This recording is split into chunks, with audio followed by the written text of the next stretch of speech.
आज की सभा में उपस्थित बेमेतरा के सभी सम्माननीय नागरिक बंधुओं, सम्माननीय माताओं बहनों, मैं आप सबका बहुत आभारी हूँ कि आप यहाँ उपस्थित हैं। मुझे आपसे संवाद करने का समय मिल रहा है।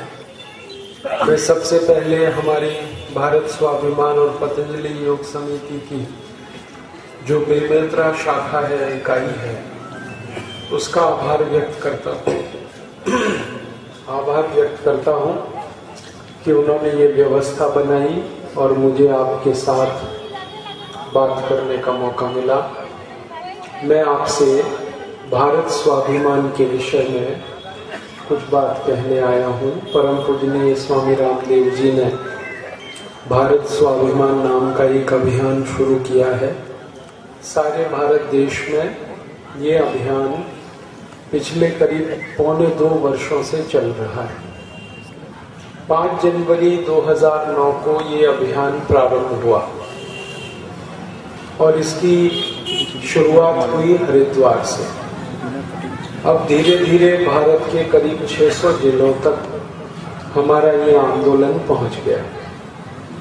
इस समय भारत स्वाभिमान के इस आंदोलन में 2,50,000 योग शिक्षक सारे देश में अपनी सेवाएं दे रहे हैं और आने वाले 2 वर्षों में 11 लाख योग शिक्षक इस आंदोलन में और आने वाले हैं।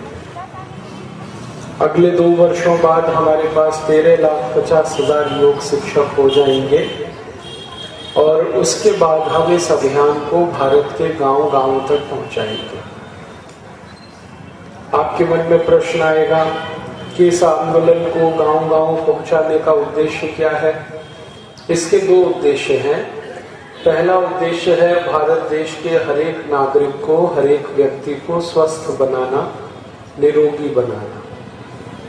हमारे भारत के नागरिकों की जो बीमारियां हैं उन सभी को दूर करना, ये हमारा पहला उद्देश्य है। और दूसरा उद्देश्य है भारत देश की जो व्यवस्था में बुराइयां आ गई हैं उनको दूर करना।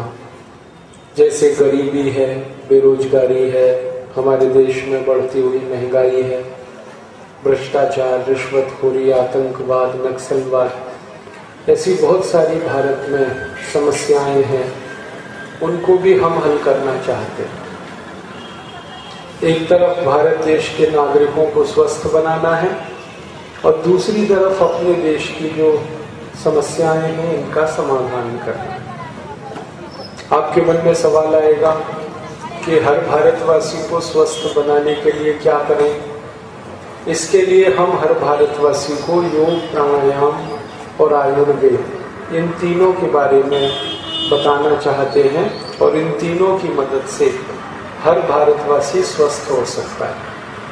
योग से, प्राणायाम से, आयुर्वेद से हम हर भारतवासी का इलाज कर सकते हैं।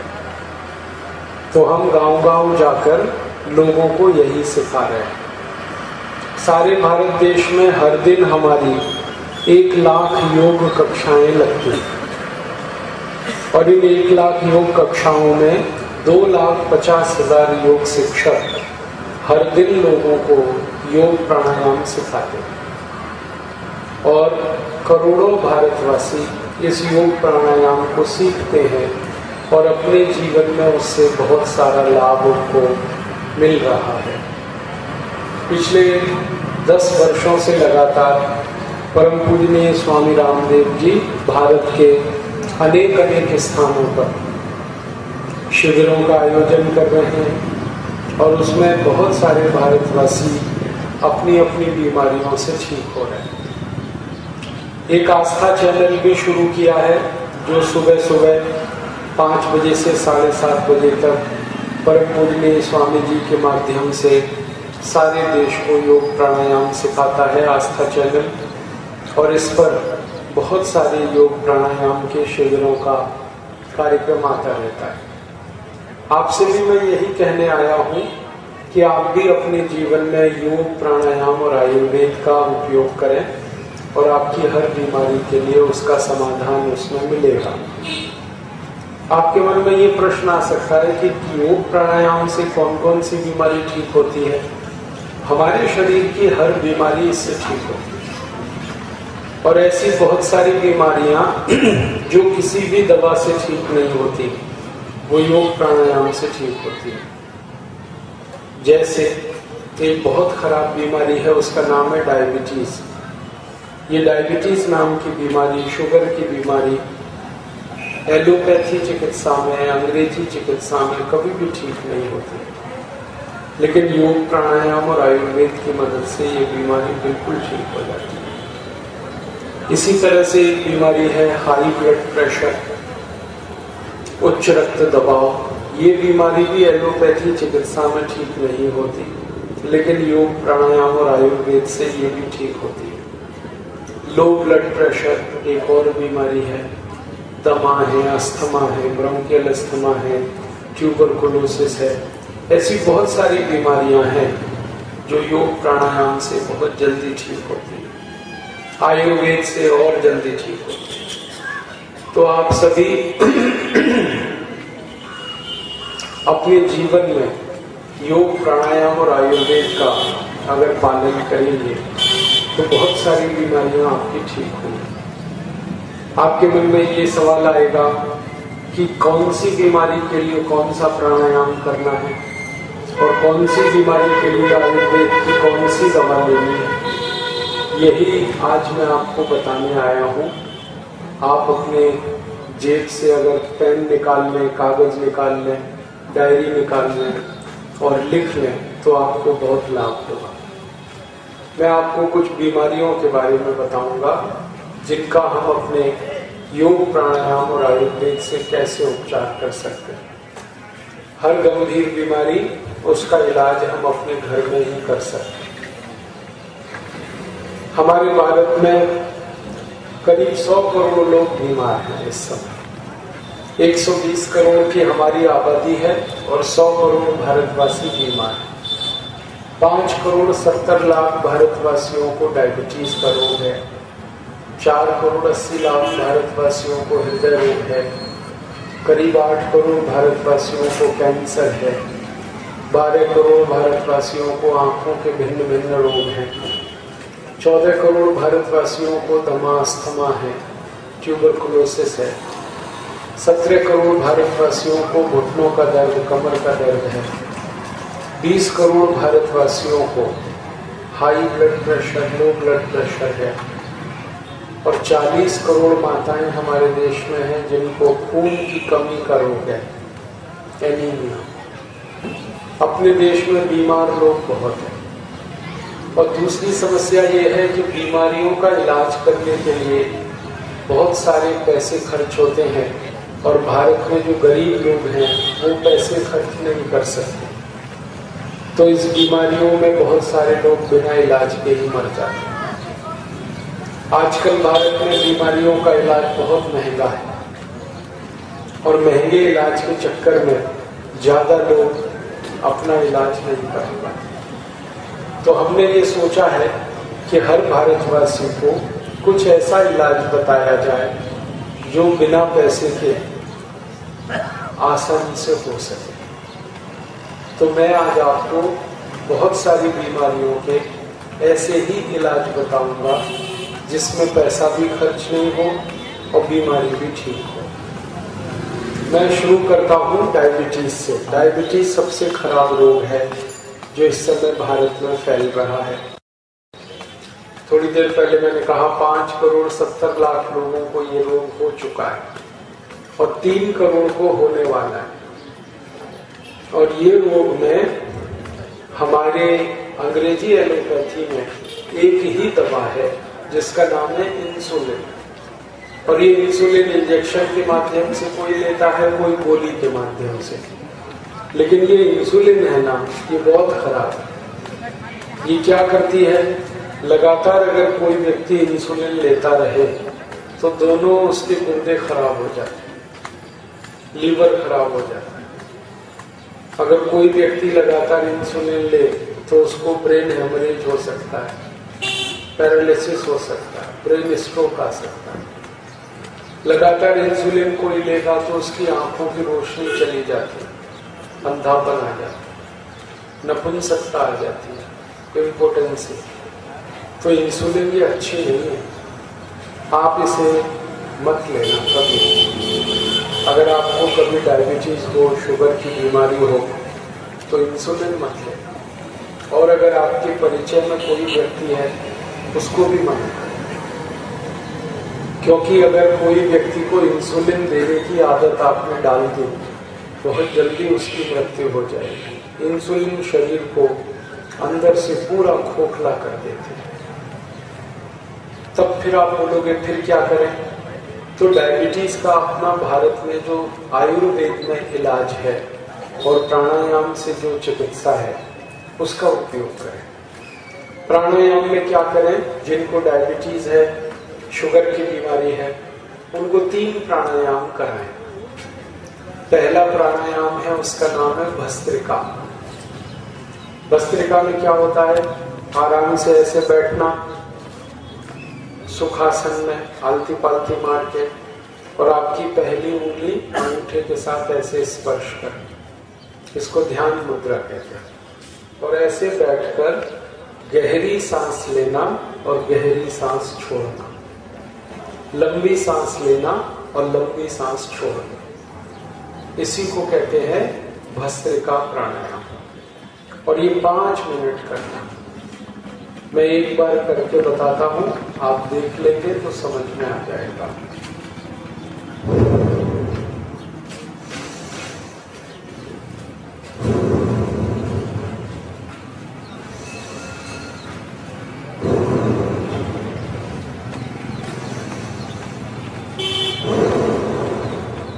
बस ऐसे करते रहिए 5 मिनट के लिए।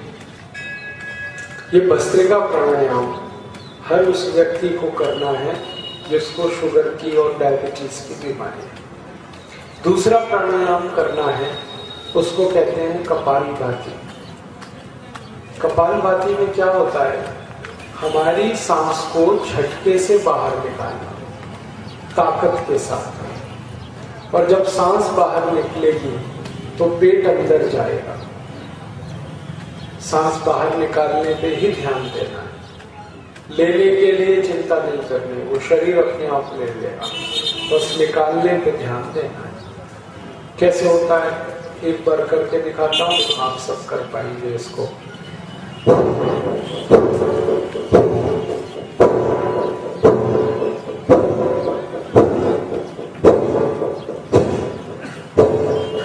ये है कपालभाति।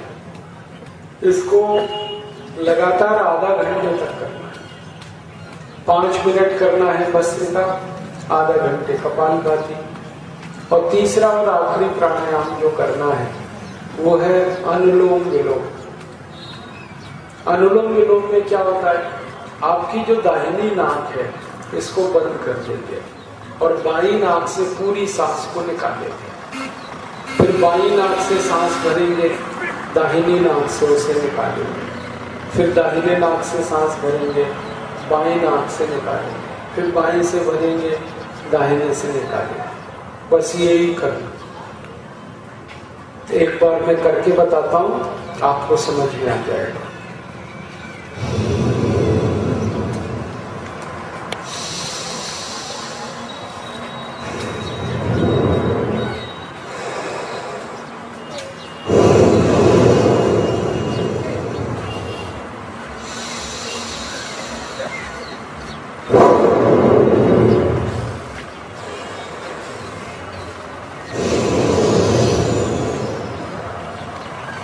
इसको हम लगातार आधा घंटे कर सकते हैं।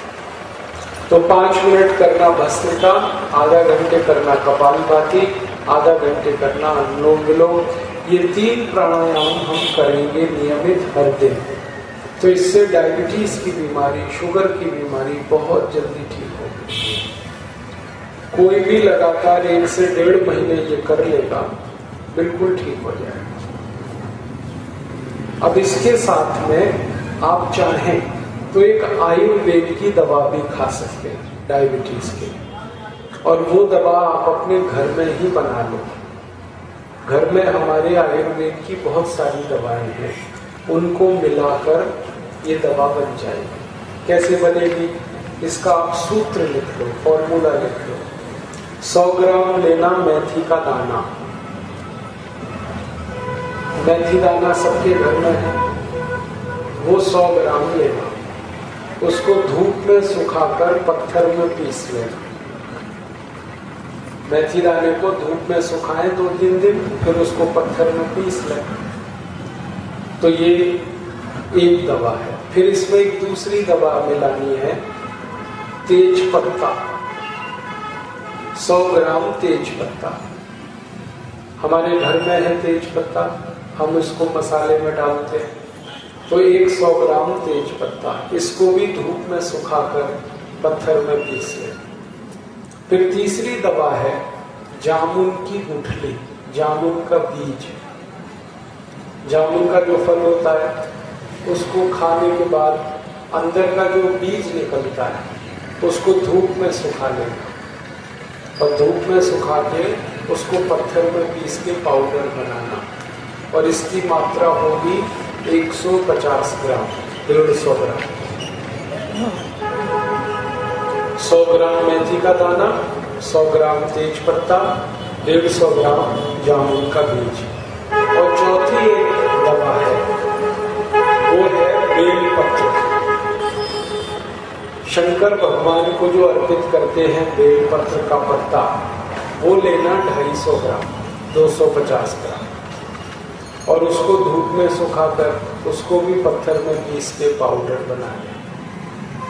तो 250 ग्राम बेलपत्र पाउडर, 150 ग्राम जामुन के बीज का पाउडर, 100 ग्राम मेथी दाने का पाउडर और 100 ग्राम तेज पत्ता पाउडर। ये चारों को पीसकर आपस में मिला देना। अब यही दवा है डायबिटीज की। इसको खाएंगे कैसे? 1 चम्मच ये दवा सवेरे गर्म पानी के साथ लेना, नाश्ता करने से 1 घंटे पहले। और 1 चम्मच दवा शाम को लेना, खाना खाने से 1 घंटे पहले। दिन में 2 बार ये दवा लेनी है, सुबह शाम। नाश्ते से 1 घंटे पहले सुबह और शाम को खाने से 1 घंटे पहले। और हर बार गर्म पानी से लें।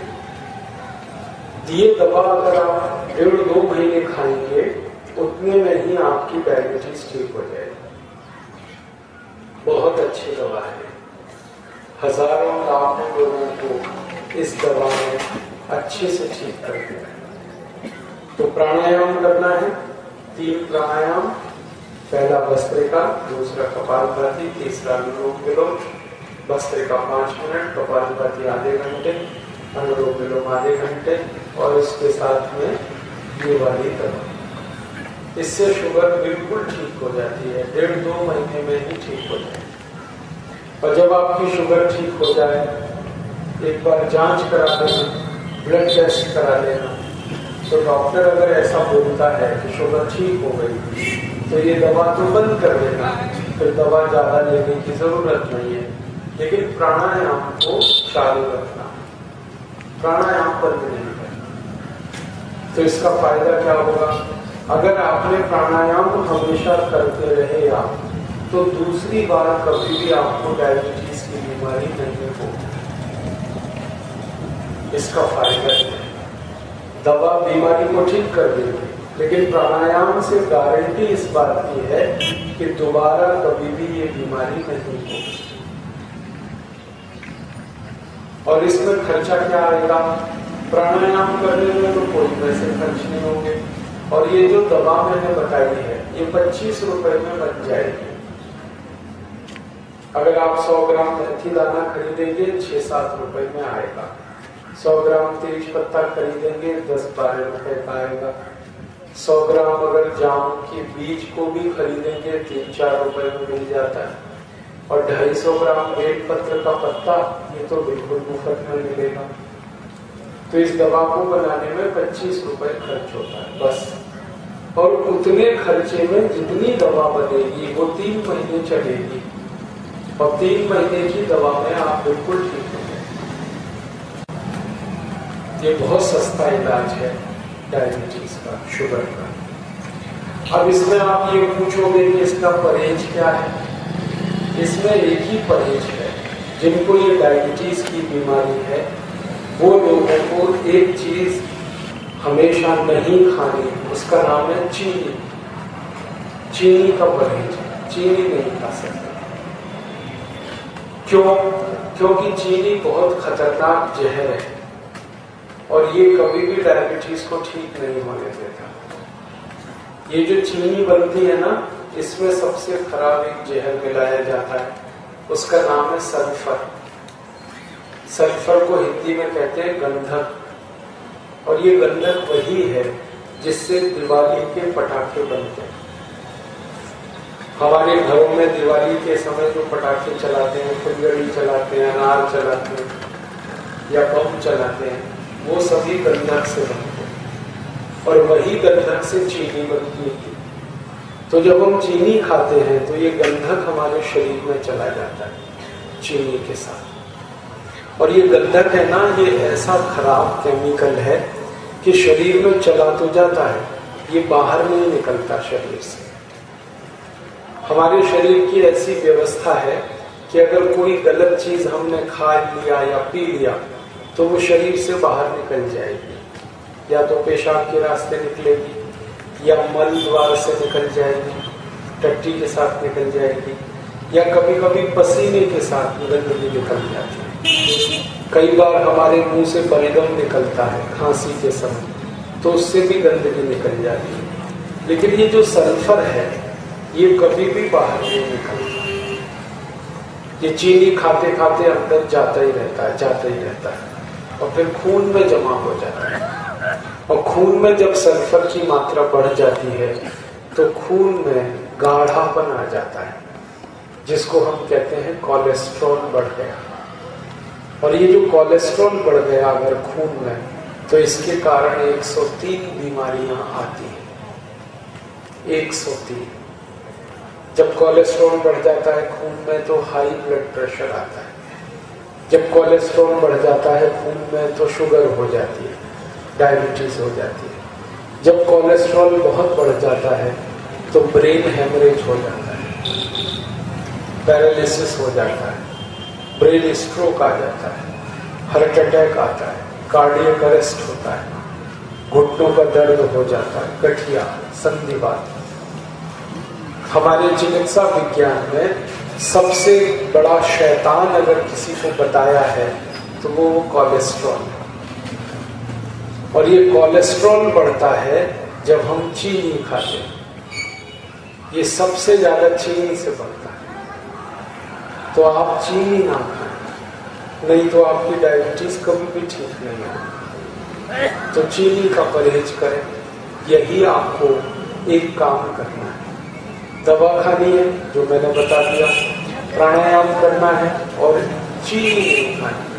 न चाय में चीनी खाएं, न दूध में, न दही में, न मट्ठे के साथ, न मिठाई में, कोई चीज में चीनी ना खाएं। फिर आप बोलोगे तो क्या खाएं चीनी की जगह? चीनी की जगह आप गुड़ खा सकते हैं। ये जो गुड़ है ना वो चीनी से अच्छा है, क्वालिटी में बहुत अच्छा है और कीमत में चीनी से सस्ता है, तो आप गुड़ खा सकते हैं। गुड़ में सल्फर नहीं होता। गुड़ में कुछ ऐसे रसायन होते हैं जो शरीर को बहुत फायदा करते हैं। जैसे गुड़ में कैल्शियम बहुत होता है और कैल्शियम से शरीर की हड्डियां बनती हैं। गुड़ में फास्फोरस होता है, फास्फोरस से हड्डियां मजबूत होती हैं। गुड़ में मैग्नीशियम होता है, पोटेशियम होता है, इससे दिमाग काम करता है। गुड़ में सोडियम बहुत होता है। गुड़ में ऐसे सभी सूक्ष्म पोषक तत्व हैं जो शरीर को काम आते हैं। तो आप चीनी छोड़ दें, गुड़ खाएं। और मेरा तो सभी भाइयों से कहना है, बहनों से भी, कि जिनको शुगर की बीमारी है वो तो चीनी ना खाएं और जिनको बीमारी नहीं है वो भी ना खाएं। तो ये बीमारी होगी ही। शुगर की बीमारी, डायबिटीज की बीमारी अगर है तब तो आप चीनी नहीं खाएं। लेकिन अगर आप स्वस्थ हैं तो भी मेरा कहना है चीनी ना खाएं। स्वस्थ व्यक्ति चीनी की जगह गुड़ खाएं, क्योंकि मैं आपसे कह रहा हूं कि ये चीनी अगर आप खाते रहेंगे तो एक न एक दिन ये बीमारी आ ही जाएगी। दुनिया में जिसने भी चीनी खाई है, हम सारी दुनिया के उदाहरण देख सकते हैं, वो इन बीमारियों के शिकार जरूर हो जाए। तो आप ना खाएं चीनी तो अच्छा।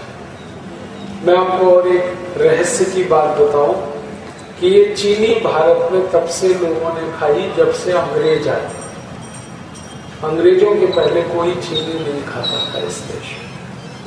अंग्रेजों ने सबसे पहले चीनी मिल लगाई इस देश में सन 1868 में, और तब से भारत में चीनी बनना शुरू हुई और हमने खा लिया इसको।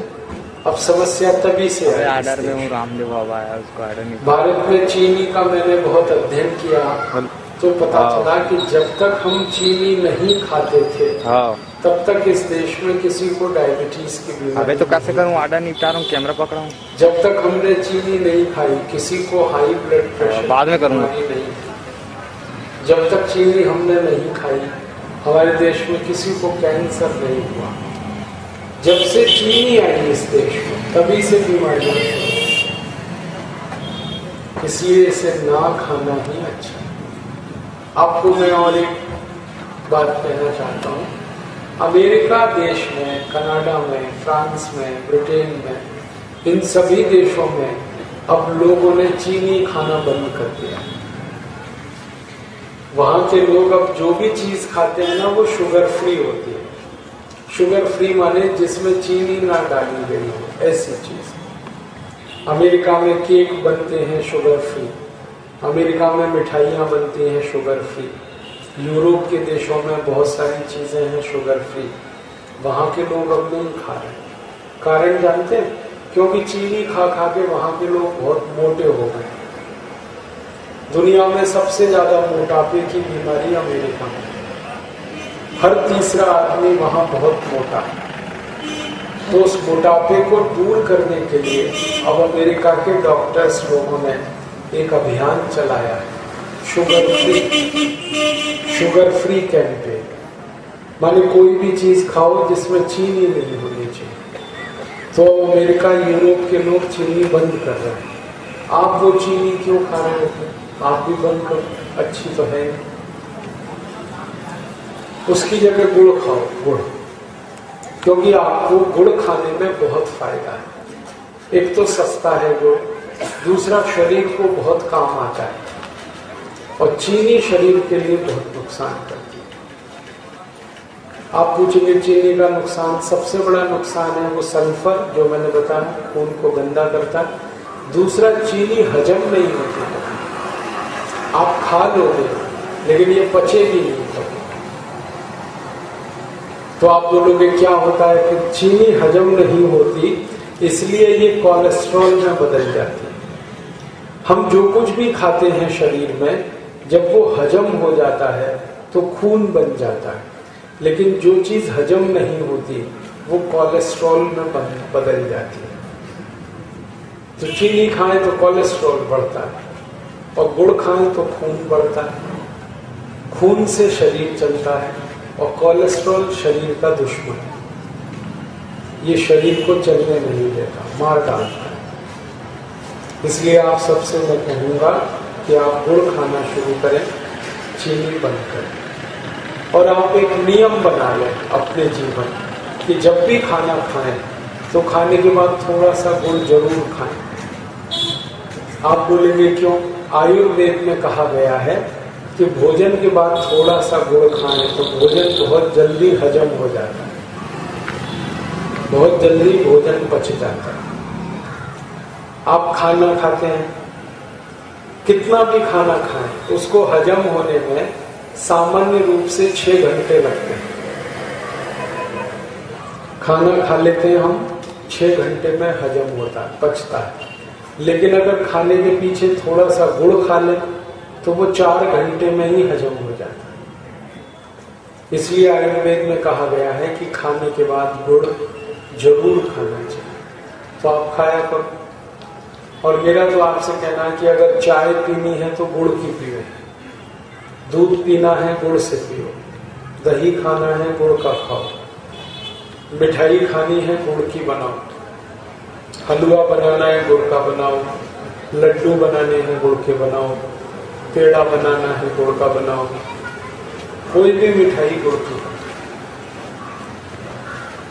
तो दो फायदे हैं। पहला फायदा है कि पैसे बचेंगे क्योंकि गुड़ सस्ता है चीनी की तुलना में, और दूसरा फायदा है शरीर को ताकत मिलेगी। और तीसरा सबसे बड़ा फायदा है कि सारे भारतवासी अगर गुड़ खाएंगे तो आप जो गुड़ खरीदोगे वो सारा पैसा भारत के गरीब किसानों के पास जाएगा, क्योंकि गन्ना पैदा करते हैं किसान और गुड़ बनाते हैं किसान। अगर आप गुड़ खा रहे हो तो आपका पैसा सीधे किसानों को मिलेगा। और अगर चीनी खा रहे हो तो चीनी का पैसा जो है वो भारत के सारे भ्रष्ट नेताओं के घर में जाएगा। आप जानते हैं सारी चीनी मिल हमारे देश में जो चल रही है वो सब बेईमान और भ्रष्ट नेताओं की। भारत में सबसे ज्यादा चीनी मिल है महाराष्ट्र में, और सारी महाराष्ट्र की चीनी मिल एक एक से हरामखोर और बेईमान नेता के। कर्नाटक की सब चीनी मिल बेईमान नेताओं की, तमिलनाडु, आंध्र प्रदेश, उत्तर प्रदेश, ये सारे देश की सभी चीनी मिल सब भ्रष्ट और बेईमान नेताओं की। अब हम चीनी खाते हैं तो हमारा पैसा भ्रष्ट और बेईमान नेताओं के घर जाता है, और वो नेता उससे और ज्यादा भ्रष्टाचार करते हैं, क्योंकि जिनको पैसे ज्यादा मिलेंगे वो और ज्यादा बेईमानी करेंगे। तो अगर भारत से बेईमानी, भ्रष्टाचार और रिश्वतखोरी खत्म करनी है तो मेरा निवेदन है चीनी बंद करो, तो ये बेईमान और भ्रष्ट नेताओं के पास पैसे नहीं पहुंचेंगे और उनकी बेईमानी और उनका भ्रष्टाचार बंद होगा। और गुड़ खाओगे तो पैसा सीधे गरीब किसान के पास पहुंचे। मैंने अभी थोड़े दिन पहले हिसाब निकाला कि भारत के लोग एक साल में जितनी चीनी खाते हैं, कुल मिलाकर एक साल में हम जितनी चीनी खाते हैं उतने ही रुपए का गुड़ खाएं। चीनी छोड़ दें, गुड़ खाएं, तो गुड़ जितने रुपए का हम खाने लगे चीनी के मूल्य के बराबर, तो हमारे भारत के 15 करोड़ किसानों को हमेशा के लिए हम करोड़पति बना सकते हैं। क्योंकि भारत में गुड़ पैदा करने के काम में 15 करोड़ किसान हैं जो लगे हैं। गन्ना पैदा करते हैं और गुड़ बनाते हैं, ये दोनों काम किसान करते हैं। तो हम गुड़ खाएं सारे भारतवासी और चीनी बंद करें, तो जितने रुपए की चीनी खाते हैं उतने का ही गुड़ खा लें, तो 15 करोड़ किसान हमेशा के लिए करोड़पति हो सकते हैं, बहुत अमीर हो सकते हैं। और आज भारत के किसानों को मदद करने की हमें ज़रूरत है, क्योंकि वो बहुत गरीब है और आत्महत्या कर रहे हैं। तो इसलिए आप गुड़ खाइए तो किसानों का भी भला होगा, आपके भी शरीर का भला होगा। और गुड़ से हर चीज बन जाती है, चाय भी बन जाती है, दूध तो खैर हम पी ही सकते हैं, दही, मट्ठा सब गुड़ के साथ खा सकते हैं। तो आप याद रखें, चीनी बंद करें, गुड़ खाएं। जिनको डायबिटीज है वो तो चीनी तुरंत बंद कर दें आज से ही, और जिनको नहीं है डायबिटीज तो भविष्य में ये बीमारी ना आए इसके लिए आप गुड़ खाते हैं। आगे चलें और एक बीमारी के बारे में बात करता हूँ। हमारे शरीर में एक खराब बीमारी है, उसका नाम है हाई ब्लड प्रेशर, रक्त का ऊंचा दबाव। ये बहुत खतरनाक बीमारी है, किसी की भी जान ले सकती है। इस बीमारी के कारण अक्सर लोगों को हार्ट अटैक आ जाता है, कार्डियक अरेस्ट हो जाता है, ब्रेन हेमरेज हो जाता है, पैरालिसिस हो जाता है। इसलिए इस बीमारी को ठीक होना बहुत जरूरी है। आप बोलेंगे कि इसको ठीक कैसे करें। इसके लिए 3 तो प्राणायाम करना। पहला प्राणायाम भस्त्रिका, दूसरा प्राणायाम कपालभाति, तीसरा प्राणायाम अनुलोम विलोम। भस्त्रिका करना 5 मिनट, कपालभाति आधा घंटे, अनुलोम विलोम आधा घंटे। तो 3 तो प्राणायाम करना हाई बीपी में। और इसकी जो दवा है आयुर्वेद की, वो अपने घर में ही है, उसका उपयोग करना। उस दवा का नाम है दालचीनी। ये दालचीनी जो हम अपने घर में मसाले के रूप में इस्तेमाल करते हैं, ये हाई बीपी की बहुत अच्छी दवा है। कैसे उपयोग करें? दालचीनी को धूप में सुखा लो 2-4 दिन, और जब वो सूख जाए तो उसको पत्थर में पीस के पाउडर बना लो।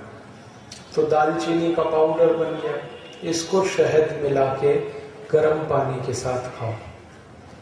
आधा चम्मच दालचीनी पाउडर, आधा चम्मच शहद, दोनों मिलाओ, गर्म पानी से सवेरे खाली पेट खाओ। इससे हाई ब्लड प्रेशर बहुत जल्दी ठीक हो जाए। अगर कोई व्यक्ति ये कहे कि शहद नहीं है घर में, तो खाली दालचीनी पाउडर गर्म पानी से खा लो। शहद थोड़ा महंगा है, गरीब आदमी नहीं खरीद पाते उसको, तो आप आधा चम्मच दालचीनी ले लो और गर्म पानी में मिला के पी लो, या पहले पाउडर खा लो, पीछे से गर्म पानी पी लो। इससे भी हाई ब्लड प्रेशर ठीक हो जाए।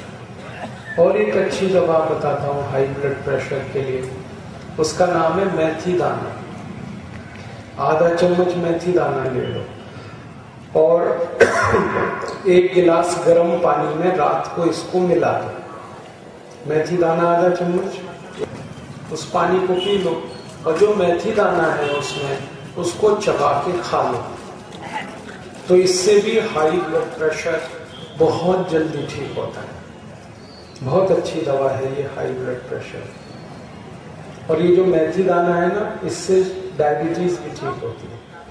अगर किसी को हाई ब्लड प्रेशर भी है और डायबिटीज भी है, उसके लिए तो ये बहुत अच्छी दवा है। दोनों बीमारियों को ये ठीक करता है। तीसरी एक दवा है अपने घर में हाई ब्लड प्रेशर के लिए, वो दवा है अर्जुन की छाल। अर्जुन का पेड़ होता है, आप सभी ने देखा होगा, छत्तीसगढ़ में तो हर जगह मिल जाता है। अर्जुन के पेड़ में छाल उतरती है। छाल तो आप समझते हैं, पेड़ का जो तना होता है उसमें से सूखी लकड़ी निकलती है, उसको छाल कहते हैं। उसको धूप में सुखा लें। बाजार में भी ये मिल जाती है अर्जुन की छाल, 20 से 25 रुपए किलो मिलती है। तो अर्जुन की छाल धूप में सुखाएं, 2-3 दिन में सूख जाती है। फिर पत्थर में पीस के उसका पाउडर बनाएं और उसको आधा चम्मच गर्म पानी के साथ खाएं। आधा गिलास गर्म पानी, आधा चम्मच अर्जुन की छाल। बहुत अच्छा होता है कि पानी में इसको डाल दें अर्जुन की छाल को, और उसे गर्म कर लें, उबाल दें। जैसे चाय बनाते हैं वैसे अर्जुन की छाल की काढ़ा या चाय बनाकर उसे पिए, तो उससे हाई ब्लड प्रेशर बिल्कुल ठीक हो जाए। और ये जो अर्जुन की छाल है ना, ये हृदय के बीमारियों को भी ठीक करती है। जैसे हमारे हृदय में कई बार ऐसी बीमारी आ जाए जिससे ब्लॉकेज बढ़ता हो, डॉक्टर कहता है ऑपरेशन कराओ, ब्लॉकेज हो गया है। अब ऑपरेशन आपकी जरूरत है, आप अर्जुन की छाल का पाउडर आधा चम्मच गर्म पानी के साथ खाते रहो, 3-4 महीने में हृदय का ब्लॉकेज भी निकल जाए। बहुत अच्छी दवा है ये अर्जुन की छाल। और एक अच्छी दवा है अपने घर में हाई ब्लड प्रेशर के लिए, वो दवा है लौकी का रस पियो। लौकी है, हम जो खाते हैं सब्जी के रूप में, उसका रस निकालो और 1 कप लौकी का रस रोज सवेरे खाली पेट पीना, नाश्ता करने से 1 घंटे पहले। जब लौकी का रस निकाले ना, तो उसमें एक सावधानी रखनी है कि उसका जो छिलका है वो ना निकाले, छिलका नहीं हटा। इसकी सारी ताकत उसके छिलके में है, और अगर हमने छिलका हटा दिया तो लौकी बेकार है। इसलिए लौकी का रस निकालें, छिलका हटाएं नहीं। अब रस निकाल लिया, उसको पीना 1 कप सवेरे खाली पेट, नाश्ते से 1 घंटे। अगर आप लौकी के रस में थोड़ा धनिया पत्ता, पुदीना पत्ता, तुलसी पत्ता ये मिलाएं तो और अच्छा होगा। 5-6 पत्ता धनिया, 5-6 पत्ता पुदीना, 5-6 पत्ता तुलसी और 3-4 गोल मिर्च, माने काली मिर्च, ये सब पीस लें। धनिया, पुदीना, तुलसी, काली मिर्च पीस के और उसमें डाल दें। किसमें? लौकी के रस में, और उसको पिए। तब ये जो लौकी का रस है ये आपके हृदय की बीमारियों को भी पूरा ठीक कर देगा। सबसे अच्छी दवा है हृदय की बीमारियों। अगर आपको डॉक्टर कभी ऐसा बोले कि आपका दिल बहुत कमजोर है, तो उनकी सबसे अच्छी दवा है ये लौकी का रस, कमजोर दिल वाला। अगर आपको डॉक्टर ने बोला कि हृदय में ब्लॉकेज है, उसकी ये सबसे अच्छी दवा है लौकी का रस। आगे चले, और एक अच्छी दवा बताता हूं आपको हाई बीपी के लिए। वो दवा है बेलपत्र के पत्ते। हम जो बेलपत्र के पत्ते शंकर भगवान को अर्पित करते हैं, वो बेलपत्र के पत्ते हाई ब्लड प्रेशर की बहुत अच्छी दवा है। कैसे उपयोग करें इसका? 5 बेलपत्र के पत्ते ले लें, पत्थर में पीस के उसकी चटनी बनाएं, और उस चटनी को 1 गिलास पानी में डाल के गर्म करें, और पानी को इतना गर्म करें कि पानी आधा हो जाए, फिर उसको ठंडा करके पिए। इससे हाई ब्लड प्रेशर सबसे जल्दी ठीक होता है। जो लोगों को 20-20 साल से हाई बीपी की बीमारी है, वो 2 महीने में ही ठीक हो जाती है इससे, बेलपत्र के पत्ते से। और ये बेलपत्र का पत्ता बहुत काम का है। ये हाई ब्लड प्रेशर को ठीक करता है, ये डायबिटीज को भी ठीक करता है, शुगर को भी ठीक करता है। और ये हाई ब्लड प्रेशर और डायबिटीज को ठीक करता है। यही बेलपत्र जो है कोलेस्ट्रॉल को भी ठीक करता है। और ये जो बेलपत्र है ना, ये मोटापे की बीमारी को ठीक करने की सबसे अच्छी दवा है। अगर किसी को ऐसा लगता है कि वजन ज्यादा हो गया, मोटापा बढ़ भी कम करता है, बीपी भी ठीक कर देता है, शुगर भी ठीक कर देता है, ट्राइग्लिसराइड ठीक हो जाते हैं, कोई दवा है, पेट को भी ठीक करता है। ये जो बेलपत्र है, एक तो तरीका मैंने बताया कि इसको पत्थर में पीस के पानी में गर्म करके पीना, और अगर आप चाहें तो सीधे चबा के भी खा सकते हैं। अगर दांत अच्छे हैं ना, तो 5 पत्ते बेलपत्र के मुंह में चबाओ, चबा के पीछे से गर्म पानी पी लो, रोज सुबह खाली पेट, बहुत बढ़िया काम आता है। मेरा आपसे एक छोटी सी दरखास्त है, निवेदन है कि जब आप शंकर भगवान के मंदिर में जाते हैं और ये बेलपत्र का पत्ता चढ़ाते हैं, तो उसको मंदिर में छोड़ना नहीं। बेलपत्र को शंकर जी को स्पर्श करा के उसे वापस ले आना, क्योंकि वो आपकी दवा है। हम क्या करते हैं, मंदिर में छोड़ देते हैं, पुजारी उसको दूसरे दिन इकट्ठा करके कचरे की पेटी में फेंक देते हैं। मैंने एक बार हिसाब निकाला था कि भारत में श्रावण का महीना जब आता है, सावन का महीना, तो उसमें जितने सोमवार आते हैं, सभी सोमवार को भारतवासी हजारों मीट्रिक टन बेलपत्र चढ़ाते हैं, और वो सारा बेलपत्र जो है कूड़े के डिब्बे में चला जाता है। मैंने हिसाब जोड़ा था कि सावन के महीने में जितना बेलपत्र हम शंकर जी को चढ़ाकर कचरे के डिब्बे में फेंकते हैं, अगर उतना बेलपत्र इकट्ठा कर लें तो 20 करोड़ भारतवासियों का हाई ब्लड प्रेशर ठीक कर सकते हैं इससे। तो मेरी आपसे ये विनती है कि आप जब शंकर जी के मंदिर में जाते हैं तो बेलपत्र उनको स्पर्श करिए और वापस ले आइए और खा लीजिए। ये शंकर जी का प्रसाद है। आप मंदिर में छोड़ते हैं, ये शंकर जी के तो काम का है नहीं, क्योंकि ना शंकर जी को हाई बीपी है, ना लो बीपी है, और ना उनको कोई डायबिटीज है, ना उनको शुगर की बीमारी है, ना शंकर जी का पेट निकला हुआ है, ना उनका कोई मोटापा है। तो उनके किस काम का? उन्होंने तो आपके लिए दिया है। ये शंकर जी का प्रसाद है, इसको जो है ना बेकार मत करो, बहुत काम की चीज है। ठीक है, आगे चले। और एक बढ़िया दवा बताता हूं आपको हाई बीपी के लिए। कोई भी पिएगा उसका हाई बीपी ठीक हो जाएगा। और ये जो गोमूत्र है ना, ये कई बीमारी ठीक करता है। हाई बीपी तो ठीक होता ही है, गोमूत्र पीने से डायबिटीज भी ठीक होती है, शुगर की बीमारी ठीक होती है। गोमूत्र पियोगे तो ये घुटने का दर्द ठीक होता है, गठिया, संधिवात। गोमूत्र पियो तो कमर का दर्द ठीक होता है, कंधे का दर्द ठीक होता है। गोमूत्र पियो तो चक्कर आना बंद हो जाते हैं, सिर का दर्द ठीक होता है। गोमूत्र पियो तो दमा, अस्थमा ठीक होता है, छाती का रोग। गोमूत्र पियो तो ट्यूबरकुलोसिस ठीक होता है। एक अकेला गोमूत्र पीने से 48 बीमारियां ठीक हो जाती हैं। इसलिए गोमूत्र बहुत अच्छी दवा है, इसको आप जरूर पीना।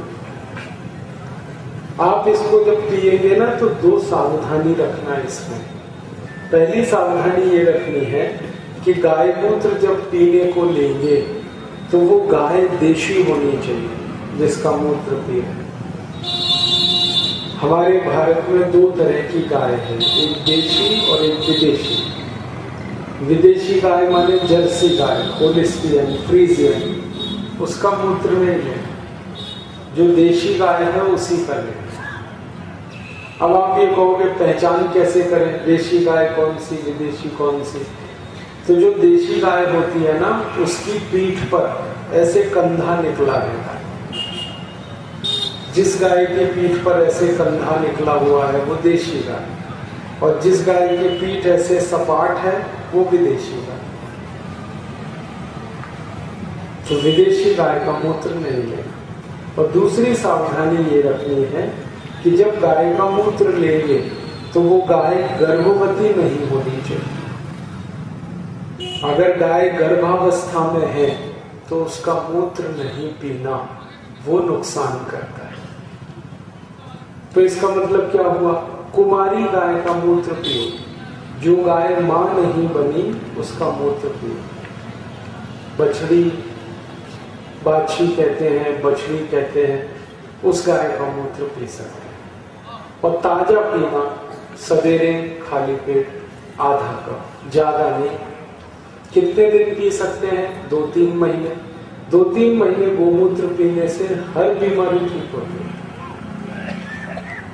हर एक बीमारी, 48 बीमारी हैं, बहुत जल्दी ठीक हो जाती है। तो आप इसका ध्यान रखिए।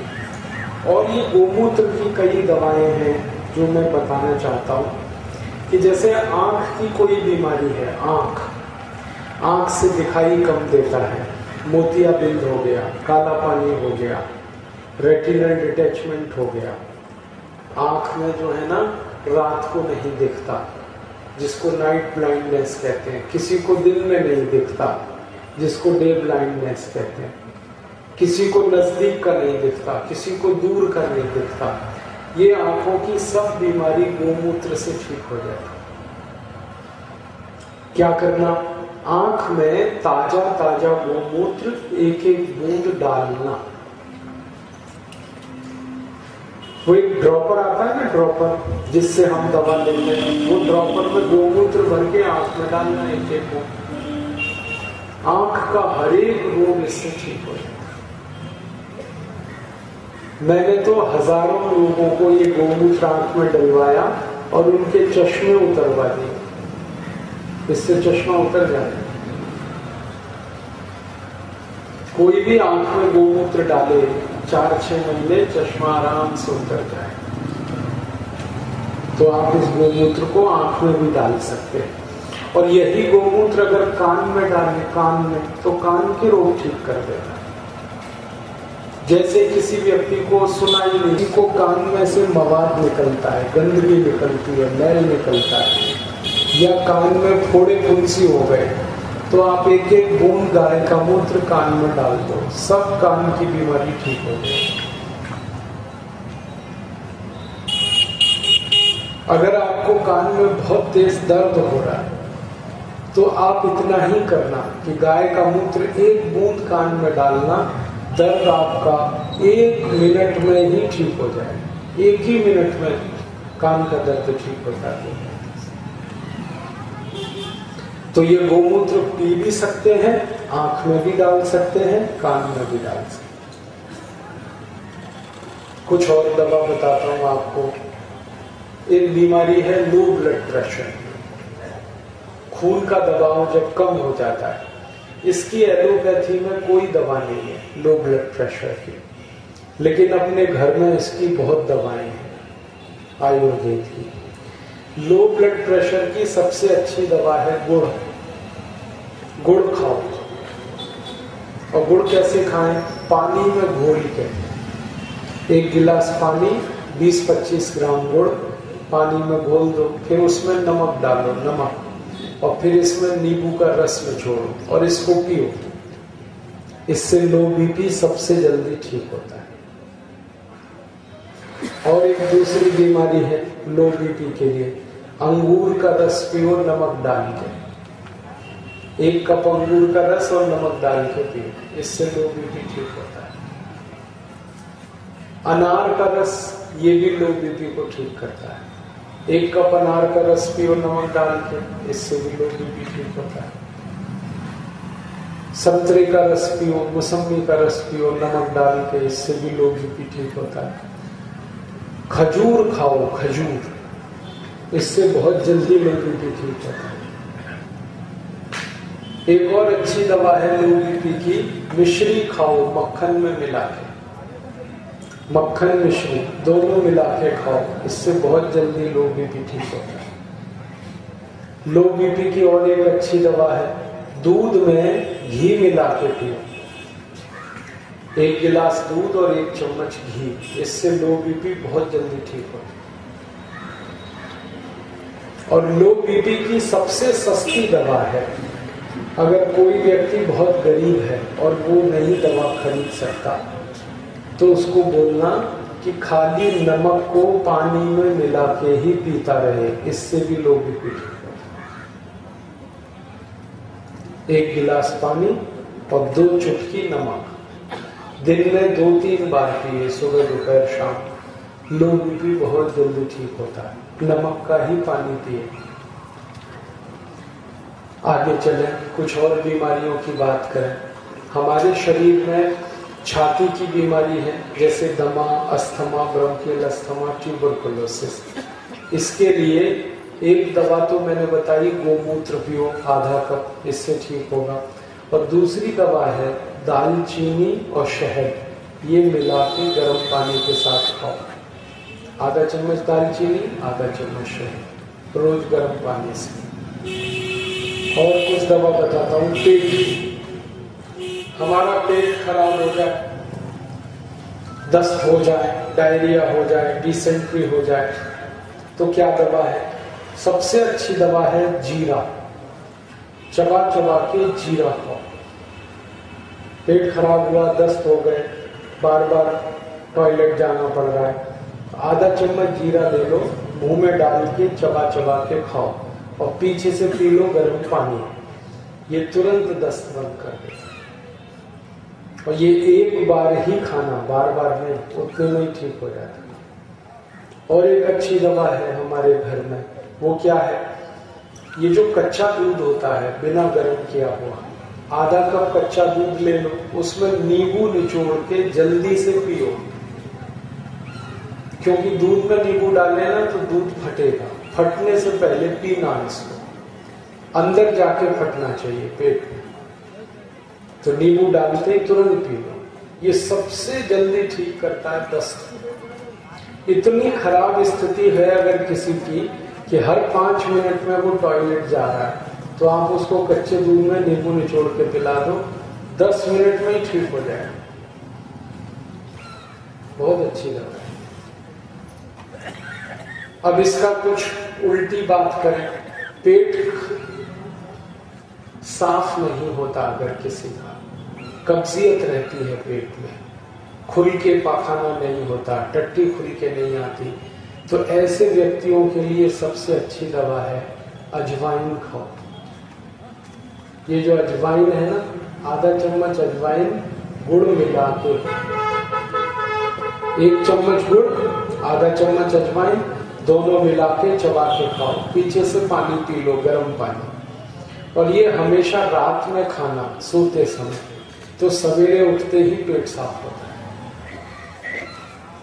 और एक अच्छी दवा है पेट साफ करने के लिए, त्रिफला चूर्ण खाओ। त्रिफला चूर्ण तो आप जानते हैं, हर बहेड़ा आंवले से बनता है त्रिफला। 1 चम्मच त्रिफला चूर्ण गर्म पानी से कोई भी खाएगा तो पेट तुरंत साफ होता है। रात को खाना चाहिए, सुबह पेट साफ हो। और एक अच्छी दवा है पेट साफ करने के लिए, अनार का रस पियो 1 कप रोज, पेट साफ होगा।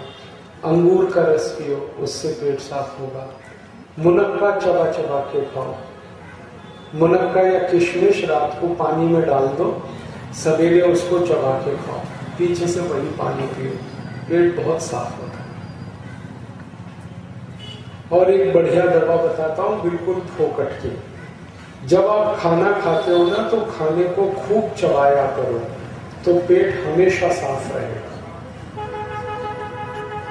जो लोग खाने को धीरे धीरे चबा चबा कर खाते हैं, उनको कभी भी पेट की बीमारी नहीं आती। आप पूछोगे कितना चबाना चाहिए?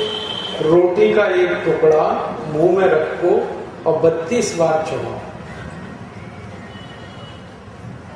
हमारे 32 दांत है ना, तो 32 बार चबाओ। धीरे धीरे जितना चबा के खाओगे, कभी भी पेट खराब नहीं होगा। ये सबसे अच्छा तरीका है पेट अच्छा रखने के लिए। और दूसरा एक तरीका और है, पानी को हमेशा घूट घूट भर के पिया करो, गटागट पानी मत पिया करो कभी भी। ये जो लोग गटागट पानी पीते हैं ना, सबको घुटनों का दर्द आता है, संधिवात होता है, गठिया होता है, पेट खराब होगा, कब्जियत होगी, कॉन्स्टिपेशन होगा। ये गटागट पानी पीना अच्छा नहीं होता। पानी को घूट घूट पीना चाहिए, जैसे चाय पीते हैं ऐसे पानी पीना चाहिए, दूध पीते हैं गर्म दूध, ऐसे पानी पीना चाहिए। तो पानी को घूट घूट पियो और खाने को खूब, तीनों को मिला लो पाउडर बना के, और इसको गर्म पानी से ले दो 1 चम्मच रोज सुबह खाली पेट, तो गठिया का दर्द ठीक कर दे, 2-3 महीने में ही ठीक हो जाए। गठिया के दर्द की और एक अच्छी दवा है, अपने घर में या घर के आसपास कहीं मिल जाएगी। एक पेड़ होता है, उसको हम कहते हैं हार सिंगार, और कुछ लोग उसको कहते हैं परिजात। ये जो परिजात और हार सिंगार का पेड़ है, इसमें छोटे छोटे सफेद फूल आते हैं, सब जमीन पे पड़े मिलते हैं। ये है हार सिंगार का पेड़। इसके 5 पत्ते तोड़ो, पत्थर में पीस के उसकी चटनी बनाओ, और 1 गिलास पानी में इतना गर्म करो कि पानी आधा हो जाए, फिर उसको ठंडा करके पी लो। ये गठिया रोग की सबसे अच्छी। अगर किसी को 20 साल से गठिया रोग है, 20 साल से, 25 साल से, 30 साल से, तो इसी से ठीक हो जाए, और 2 महीने में ठीक हो जाए। आदमी नहीं बहुत अच्छी है। और एक दवा बताता हूँ गठिया रोग की। बताइए, फोन नहीं उठाती, भैया लगाती थी। मैं तेज आके देखा बे। गठिया रोग की और एक अच्छी दवा है चूना। ये जो पान में चूना खाते हैं ना, ये काबुली से गठिया रोग सुबह है कि 9 बजे 9:30 बजे है। कैसे खाते हर बात का बोलते हैं, गेहूं शाम के को है दाने के बराबर चूना, हर बात रात में दही में मिला के खाया। आधा कप दही और गेहूं के दाने के बराबर चूना। दही ताजा होना चाहिए, खट्टा है। और अगर दही नहीं खा सकते किसी कारण से, तो चूने को दाल में मिला के खाओ। 1 कटोरी दाल और गेहूं के दाने के बराबर चूना। और ये चूना खाने का तरीका है, पानी में मिला के पी लो। 1 गिलास पानी और गेहूं के दाने के बराबर चूना। तो चूना खाओ तो गठिया, घुटने का दर्द, कमर का दर्द, कंधे का दर्द, जोड़ों का दर्द सब ठीक हो। और ये जो चूना है ना, ये 70 बीमारियों में काम आता है। मानिए अकेला चूना 70 बीमारियां ठीक कर देता है। जैसे किसी को बहुत खतरनाक एक रोग होता है जॉन्डिस, पीलिया, हेपेटाइटिस, उसकी सबसे अच्छी दवा है चूना। जिनको पीलिया हो जाता है उनको गन्ने के रस में चूना पिलाओ। 1 गिलास गन्ने का रस ले लो, गेहूं के दाने के पड़ जाते। और यही चूना बहुत अच्छी दवा है हमारे किसी भी ऐसे भाई को जिसको वीर्य में शुक्राणु नहीं बनते। नपुंसकता की बीमारी अगर किसी को है, वीर्य में शुक्राणु नहीं बनते, ऐसे किसी भी भाई को कहो कि गन्ने के रस में चूना पिए। 1 गिलास गन्ने का रस, गेहूं के दाने के बराबर चूना। कितने दिन पीना है? कम से कम 1 साल। और ये जो चूना है ना, ये बहुत अच्छी दवा है हर एक ऐसे बच्चे के लिए जिसकी लंबाई नहीं बढ़ती। अगर हमारे घर में ऐसे बच्चे हैं जो छोटे हैं, लंबाई नहीं बढ़ रही है, उनकी बहुत अच्छी दवा है ये चूना। कैसे खाएंगे? गेहूं के दाने के बराबर चूना दही में मिला कर खाएंगे। और ये चूना क्या करता है? ऐसे कुछ बच्चे अगर आपके घर में हैं जो मतिमंद हैं, मानसिक रूप से कमजोर हैं, गेहूं के दाने के बराबर चूना दही में मिला के खिलाओ। 2-3 साल खिलाओ, बुद्धि बहुत अच्छी होती है, स्मरण शक्ति बहुत बढ़ती है। अगर आपको मुंह में ठंडा गर्म पानी की शिकायत है, कभी पानी बहुत ठंडा लगता है, कभी गर्म लगता है, तो इसकी सबसे अच्छी दवा चूना है। चूना पानी में घोल के पियो, दही में मिला के खाओ, मुंह में ठंडा गर्म पानी नहीं लगेगा। और ये चूना बहुत अच्छी दवा है हर ऐसे व्यक्ति के लिए जिसके नाखून खराब है। जिनके नाखून खराब है उनकी दवा है चूना। और ये चूना बहुत अच्छी दवा है ऐसे सब नौजवानों के लिए जिनके मुहासे निकलते हैं, चेहरे में मुहासे निकलते हैं, कील निकलती है, उसकी सबसे अच्छी दवा है। माताओं को एक बात बताना चाहता हूँ कि हमारे घर में जब किसी माँ की उम्र 50 वर्ष पूरी हो जाए और उसका मासिक धर्म बंद हो जाए तो उसको चूना सबसे अच्छी है। जिन माताओं का मासिक धर्म बंद होता है उनको चूना खिलाना चाहिए, गेहूं के दाने के बराबर, दही में, नहीं तो दाल में, नहीं तो पानी। और ये चूना जो है ना, हर उस माँ को देना चाहिए जिसको गर्भावस्था में बच्चा होने वाला है। जो माँ गर्भवती है वो सभी को चूना खिलाएगी, क्योंकि गर्भवती माँ को सबसे ज्यादा जरूरत होती है कैल्शियम की, और चूने में सबसे ज्यादा कैल्शियम। और गर्भवती माँ को चूना खिलाना चाहिए अनार के रस में। 1 कप अनार का रस और गेहूं के दाने के बराबर चूना रोज दीजिए, लगातार 9 महीने तक दीजिए, तो 4 फायदे होंगे। पहला फायदा होगा कि बच्चे के जन्म के समय मां को कोई तकलीफ नहीं होगी। दूसरा फायदा ये होगा कि जिस बच्चे का जन्म होगा वो बहुत स्वस्थ होगा, तंदुरुस्त होगा। और तीसरा फायदा ये होगा कि जो बच्चा पैदा होगा वो बहुत इंटेलिजेंट और बहुत होशियार है। जिस बच्चे की मां ने चूना खाया है वो सब इंटेलिजेंट होते हैं, बहुत ब्रिलियंट है। बस चला कोई। और चौथा सबसे बड़ा फायदा है कि बच्चा को जल्दी गंभीर बीमारियों में नहीं फंसेगा, बीमारी नहीं आएगी जल्दी, जीवन भर स्वस्थ रहेगा, तंदुरुस्त रहेगा। तो हमारी सब माताओं को ये बात मालूम हो तो अच्छा है। आप सबको ये पता है कि जब भी किसी माँ को गर्भावस्था है, 1 कप अनार का रस और गेहूं के दाने के बराबर चूना लगातार 9 महीने तक खाना। ये जो चूना है ना, ये कई और बीमारी ठीक करता है। जैसे आपको चमड़ी का रोग है, खाज, खुजली, दाद, सोराइसिस, एक बहुत खराब रोग होता है जिसको सफेद दाग कहते हैं। और अगर किसी को आंखों की रोशनी कम हो रही है तो उसको कहो चूना खाए, बहुत रोशनी अच्छी रहती है आंखों। ये जो चूना है ना, मैंने आपसे कई बार कहा 70 बीमारियों में काम आता है, बहुत अच्छी बात। मेरा एक सुझाव है आप सब लोगों को कि आप अपने घर में जो पीने का पानी होता है ना, पीने का पानी, उसमें रोज चूना मिला दो। जो भी पानी पिएगा सबको चूना मिलेगा।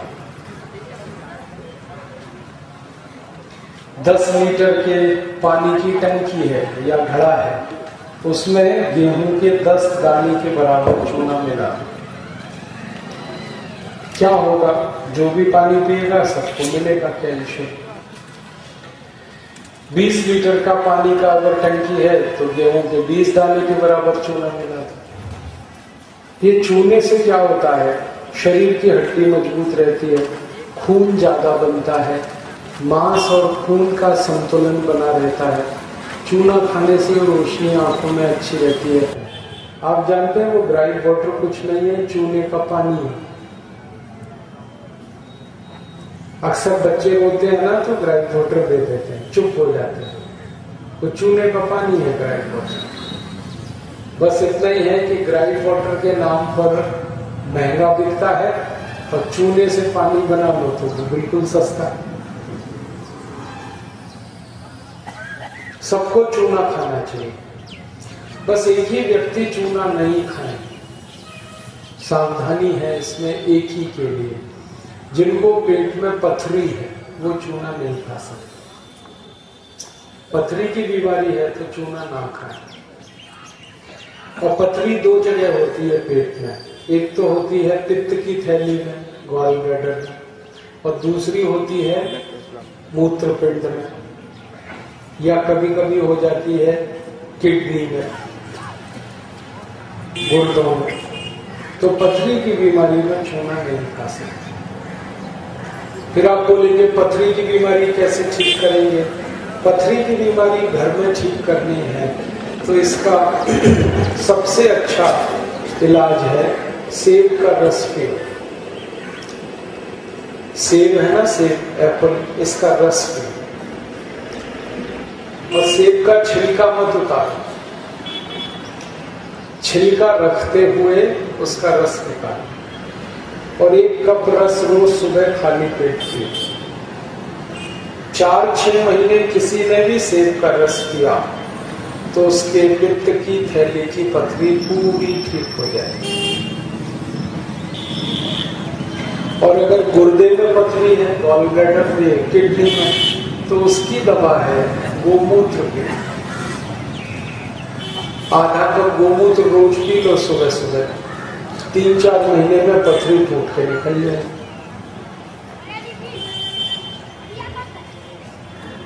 और कुछ दवाएं बताता हूँ, जैसे सिर की कुछ बीमारियां, माथा दर्द है, सिर में चक्कर आता है, सिर में दर्द होता है, तो इसकी सबसे अच्छी दवा है गाय का घी।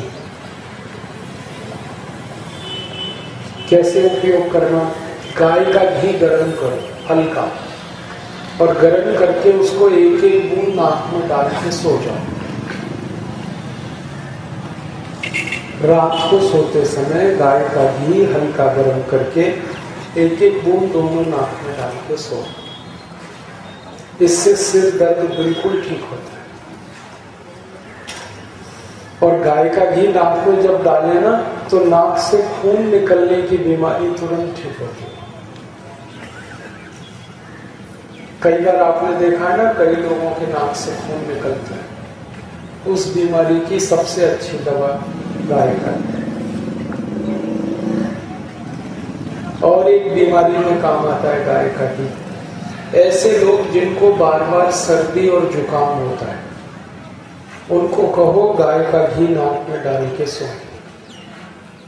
सर्दी जुकाम बहुत जल्दी ठीक होता है। और ऐसे भी कई लोग हैं जिनको नाक में हड्डी बढ़ जाती है, मांस बढ़ जाता है, उसकी दवा गाय का घी हल्का गर्म करके एक एक बूंद नाक में डाल के सो। कई बार ऐसे लोग हैं जो रात को सोते समय नाक से आवाज निकालते हैं, जिनकी नाक बजती है और बहुत आवाज आती है, उनको बोलो गाय का घी नाक में डाल के सो। बहुत अच्छी बात। एक बहुत खराब बीमारी होती है साइनस। साइनस की बहुत अच्छी दवा है गाय का घी। और एक बीमारी है इस्नोफीलिया, उसकी बहुत अच्छी नाक से छींक बहुत आती है, उसकी बहुत अच्छी दवा है गाय का घी। और अगर किसी को लकवा मार जाए, पैरालिसिस हो, तो उसकी भी दवा है गाय का घी। बहुत अच्छी दवा है ये गाय का। और एक अच्छी दवा बताता हूं। एक बहुत खराब बीमारी होती है साइनस। साइनस की बहुत अच्छी दवा है गाय का घी। और एक बीमारी है इस्नोफीलिया, उसकी बहुत अच्छी नाक से छींक बहुत आती है, उसकी बहुत अच्छी दवा है गाय का घी। और अगर किसी को लकवा मार जाए, पैरालिसिस हो, तो उसकी भी दवा है गाय का घी। बहुत अच्छी दवा है ये गाय का। और एक अच्छी दवा बताता हूं। ये गेंदे का फूल है ना, ये बहुत अच्छी दवा है। शरीर में कहीं भी चोट लगे और खून निकले, तो इस गेंदे के फूल को पीसकर चटनी बनाकर लगा, तुरंत खून निकलना पड़ता है।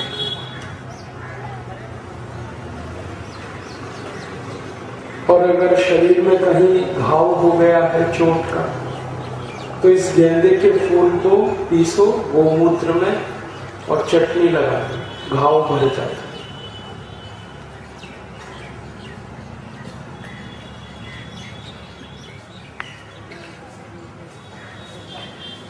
और एक दवा बताता हूं। किडनी खराब हो जाए किसी की, किडनी फेल हो, तो क्या करें? 2 चम्मच नीम के पत्ते का रस सुबह पीना, और 2 चम्मच पीपल के पत्ते का रस शाम को पीना।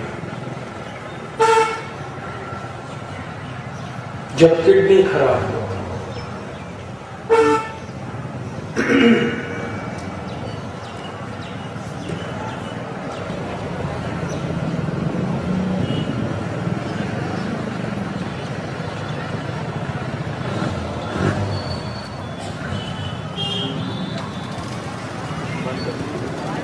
इतना बताया, आपको कुछ पूछना है तो पूछो।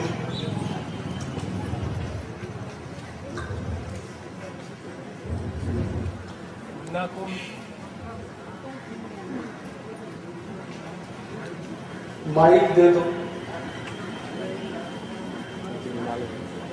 चूने को ही खाना है।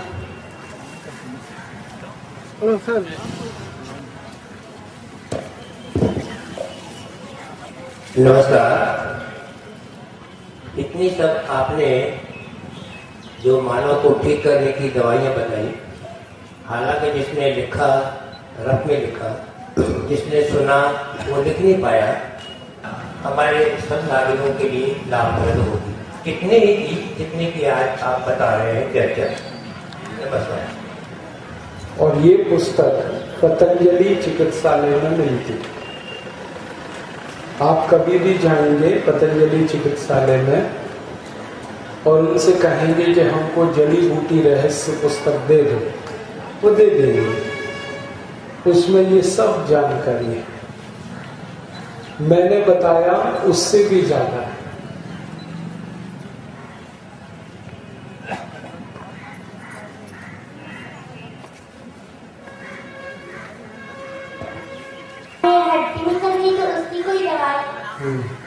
अगर जो मैंने बताया आपको थोड़ी देर पहले, गेहूं के दाने के बराबर चूना रोज दही में मिला के खाना, या दाल में या पानी में।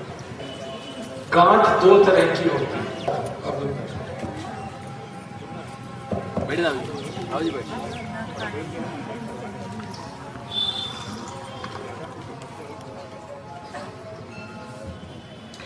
गांठ दो तरह की होती है शरीर में।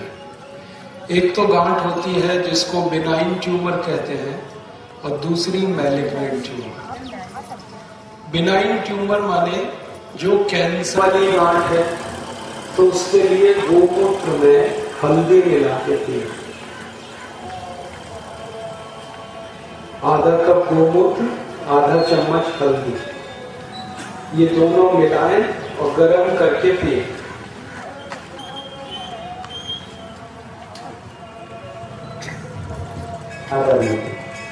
ये मेरे चाचा के दो बच्चे हैं, उनके तो उन दोनों लड़कों के दोनों किडनी खराब है। दोनों जो हैं सभी डायलिसिस पर अल्टरनेट चल रहे हैं। हफ्ते में 1 या 2 बार डायलिसिस लेना पड़ता है उनको। इस तरह की कोई भी आयुर्वेदिक या होम्योपैथी वाली दवा देने की कोशिश करते हैं तो उनका हीमोग्लोबिन कम हो जाने के कारण तीसरे डायलिसिस लेना ही करना पूरा नहीं लेना पड़ता। नीम पत्ते का रस, पीपल पत्ते का रस 2-2 चम्मच सुबह शाम दीजिए और प्राणायाम करेंगे, अनुलोम विलोम। एक विनम्र अनुरोध श्रोता बंधुओं से, आप हाथ खड़ा कर दें, हम आप तक आएंगे। हरिओम। मेरा ज्वाइंट खराब है डॉक्टर, ऑपरेशन के लिए हो क्या करना चाहिए? आपको जो है ना, मैंने हार श्रृंगार के पत्ते का काढ़ा बताया। 5 पत्ते तोड़कर पत्थर में पीसकर पानी में इतना उबालें कि पानी आधा हो जाए, फिर उसको ठंडा करें। भूल जाते हैं। ऐसी कोई विद्यार्थियों के लिए ऐसी कोई दवाई बताइए जिससे उनकी याददाश्त बहुत प्रबल हो जाए। याददाश्त अच्छी हो जाती है। चूना खिलाना, गेहूं के दाने के बराबर चूना दही में डाल के रोज खिलाना।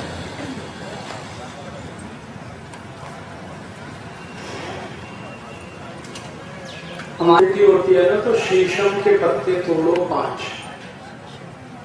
शीशम तो पहचानते हो, तो 2 पत्ते सीधे चबा के खा लो शीशम रोज सुबह।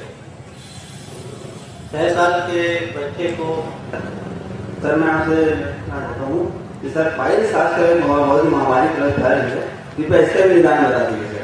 पाइल्स की सबसे अच्छी दवा है मूली का रस। थोड़ी देर बाद पीना रोज।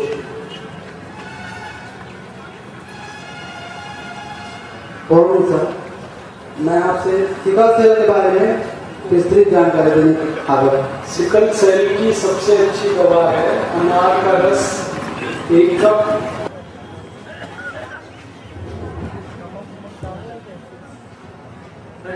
ट्यूमर जो बोल रहे थे, ब्रेन ट्यूमर भी ठीक होगा। ब्रेन ट्यूमर के लिए आप जो है ना गाय मूत्र में सर्पगंधा मिला के पिलाएं।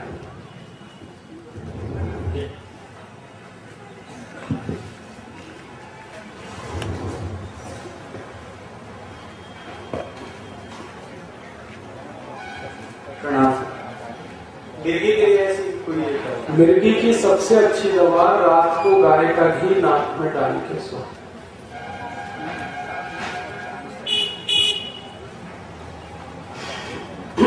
और किसी सज्जन को कोई सवाल पूछना हो?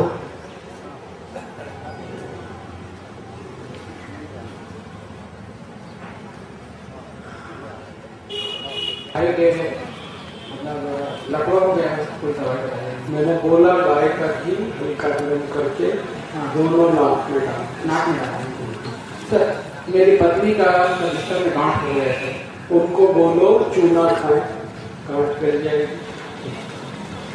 प्रधानी योगपीठ में जुड़ करके राष्ट्र सेवा के समर्पित मानी जी, मेरा एक छोटा सा प्रश्न है कि अभी राष्ट्र में सबसे बड़ी संक्रामक बीमारी भ्रष्टाचार का है, कृपया उसका उपचार है। इसका उत्तर दूंगा, इसके पहले कुछ और पूछना हो तो पूछें।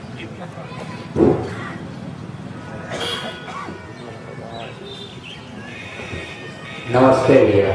शराब की नशा, पीने के बाद शराब पीने की सही। जो शराब पीते हैं उनको बोलिए अदरक चूसे, सुबह से शाम तक भी छूटे। बैटरी कम है क्या? और ये कार्य बैटरी हरिओम। स्त्रियों को मानपन का इलाज है तो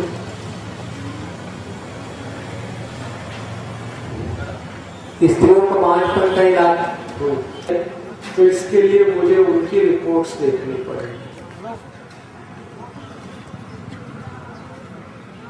अगर ऐसी स्थिति है तो उनकी रिपोर्ट मुझे दिखा दीजिए, फिर मैं बताऊंगा।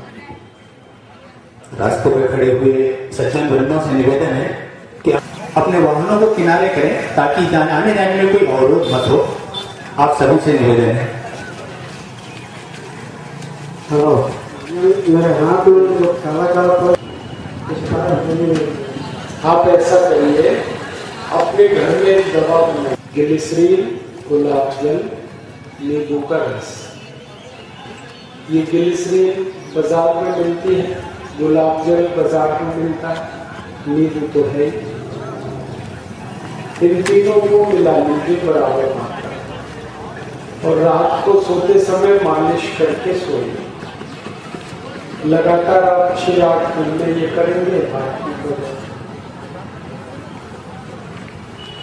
दूसरा, अगर आप एक काम और करें तो और अच्छा होगा, गाय का घी दूध में मिला के पिए। हर दिन 1 चम्मच गाय का घी, 1 गिलास दूध, दोनों रात को सोते समय पी के सो और जल्दी ठीक हो। सर जी प्रणाम।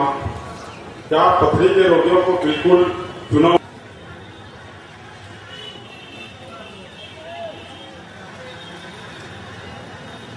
सर जी प्रणाम। आपसे यही अनुरोध है कि मेरे एक दोस्त हैं जो हस्त मैथुन करता है, उसे रोकने के लिए क्या करना चाहिए? हस्त मैथुन की बीमारी बच्चों को अक्सर लग जाती है। इसको रोकने के लिए उसको बोलो गन्ने के रस में चूना मिला के पीता है। 1 गिलास गन्ने के पानी, उसमें थोड़ा गुड़ मिलाए, फिर 1 गेहूं के दाने के बराबर चूना मिला के पिए।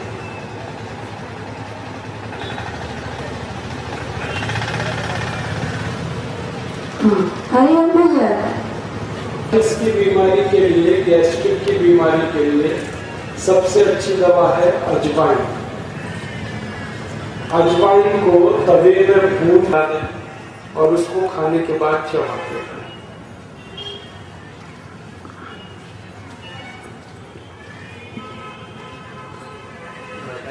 विभिन्न बीमारियों की, जैसे आपने गौमूत्र के बारे में जैसे बताया है, फ्रेश गौमूत्र जो उपलब्ध ना हो तो जो गौमूत्र जो उपलब्ध हुआ है तो उसको प्रिजर्व कैसे किया? गोमूत्र को कांच की बोतल में आप रख सकते हैं, वो खराब नहीं होता, बस उसको धूप में नहीं रखना, कभी भी खराब नहीं होता।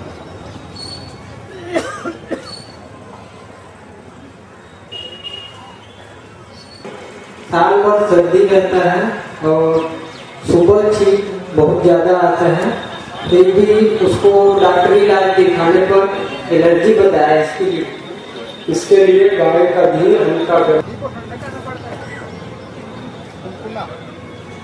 क्या ना हल्का गर्म करके वो गरम गरम ही डालना, ठंडा कर देंगे तो वो फिर अंदर नहीं जाएगा, नाक जलेगी नहीं, हल्का गर्म करें।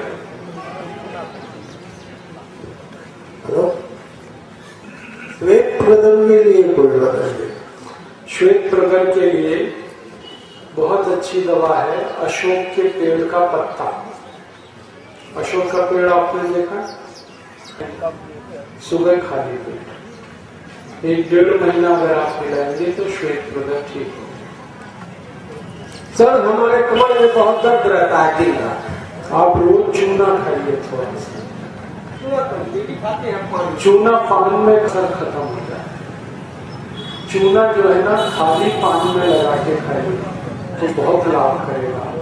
तंबाकू भी उसमें डालना पड़ता है। तंबाकू बिल्कुल नहीं, तंबाकू तो और है, कट्ठा नहीं, तंबाकू। चूने का पान आप खाएंगे तो कमर का दर्द बिल्कुल बंद हो जाएगा। ठीक है। एक श्रोता बंधु का एक सवाल है, उनका सवाल है कि उनको खांसी के साथ बलगम आती है। इसकी बहुत अच्छी दवा है अपने घर में, अदरक का रस 1 चम्मच, पान का रस 1 चम्मच और शहद 1 चम्मच, ये तीनों मिला के हल्का गर्म करके सवेरे पीना। खांसी भी ठीक होगी, बलगम आना भी बंद होगा। काबुली से अभी काबुली मन गौ मूत्र घर में दुकानों में बिकता है, क्या वो फायदेमंद हो? दुकानों में जो बिकता है वो गोमूत्र अर्क है, और वो गोमूत्र अर्क ऐसा होता है गाय का मूत्र गर्म करके उसकी जो वाष्प होती है वो इकट्ठी करते हैं, फिर उसको ठंडा करके बोतल में भर के आपको बेचते हैं। तो ये जो गोमूत्र अर्क है ये गोमूत्र से अच्छा नहीं है, जो सबसे अच्छा है वो गोमूत्र ही है। लेकिन अगर आपको किसी कारण से गोमूत्र नहीं मिल पाता तो आप ये अर्क पी सकते हैं, लेकिन ये जो अर्क है ना ये आंख में नहीं डाल सकते, ये बस पी सकते हैं। और गोमूत्र है वो सीधे आंख में भी डाल सकते हैं, कान में भी डाल, शहद ये ले सकते हैं। और आधा कप गोमूत्र। पायरिया कैसे हो? पायरिया के लिए नमक ले लो, हल्दी ले लो और सरसों का तेल, तीनों बराबर मात्रा में मिला के मसूड़ों पे हल्के हल्के मालिश कर और 1 घंटे बाद फिर कुल्ला करो।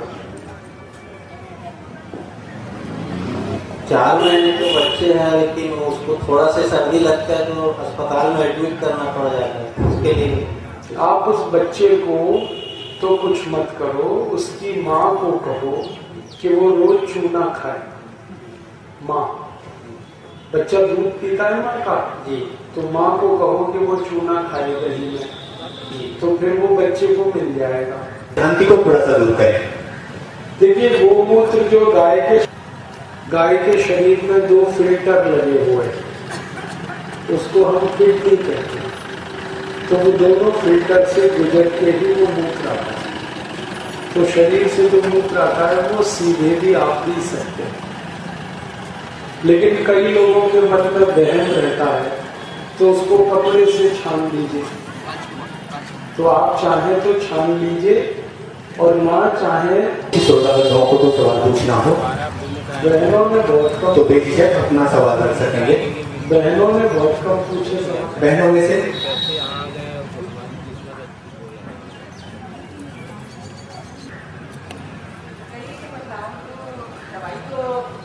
कई प्रकार की दवाइयाँ लेते हैं, किसी पेट साफ नहीं होता और पीछे से गर्म पानी पी के सो जाएं, सुबह उठते ही पेट साफ हो। कई बार पानी पी लेते हैं, योगा भी कर लेते हैं, उस पर भी होता है। तो ये अजवाइन और गुड़ खिलाओ, आधा चम्मच अजवाइन 1 चम्मच गुड़ रात को खा के सोए, गर्म पानी के साथ सुबह उठते ही पेट साफ हो।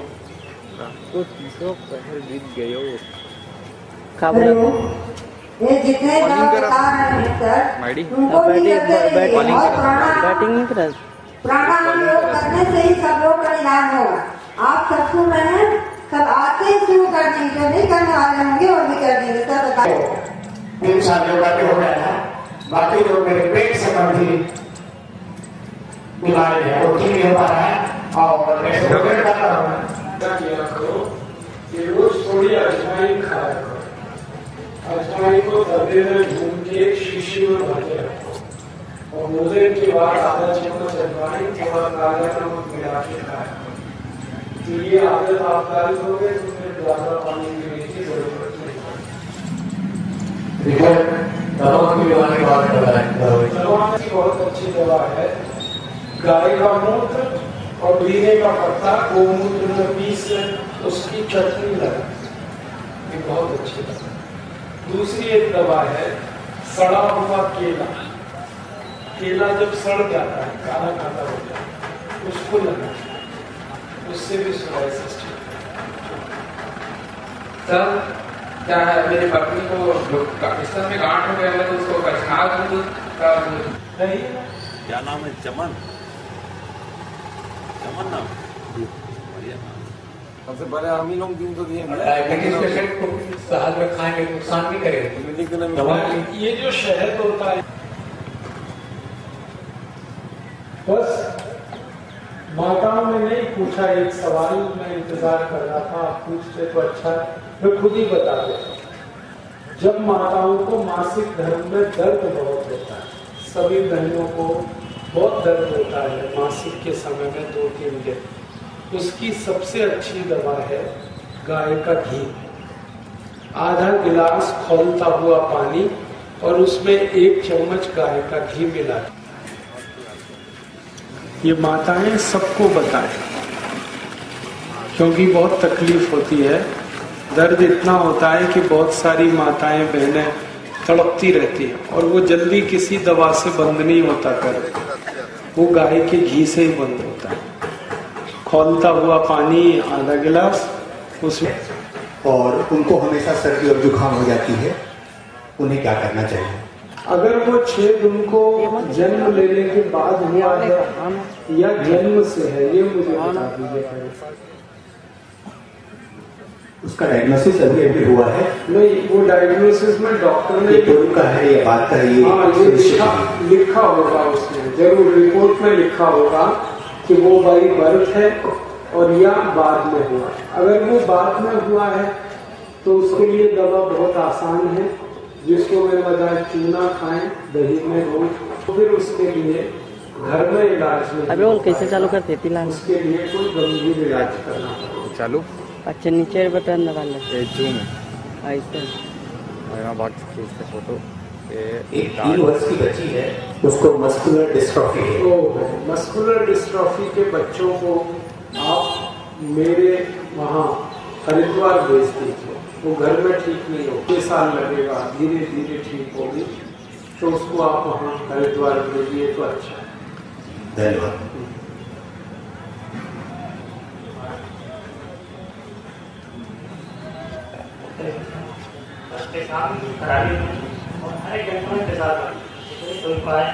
अब भैया अगर हर 1 घंटे में पेशाब लगता है तो खून की जांच करा लो, कहीं शुगर तो नहीं है, क्योंकि जब शुगर बढ़ जाती है ना तो हर जल्दी पेशाब आता है। और अगर शुगर बढ़ी हुई है तो वही दवा खाओ जो मैंने बताई थी, मेथी दाना, तेज पत्ता, फिर जामुन की गुठली का पाउडर और फिर बेल पत्र को सुखा के बनाया हुआ पाउडर भी आता है। तो वाक्य में पैर दर्द करते तो ठीक है। और तीसरी अच्छी दवा है गोमूत्र पी लो, वो ठीक हो जाए। सर प्रणाम। आपको मैंने टीवी के माध्यम से भारतीय कृषि व्यवस्था के बारे में सुना था, जो सोने की चिड़िया क्यों कहा जा रहा था, उसके बारे में कम से कम 5 मिनट यहाँ पे बोलिए। खेती कितने किसान करते हैं यहाँ पे? मेरे हिसाब से सभी लोग करते हैं। अगर आप खेती करते हैं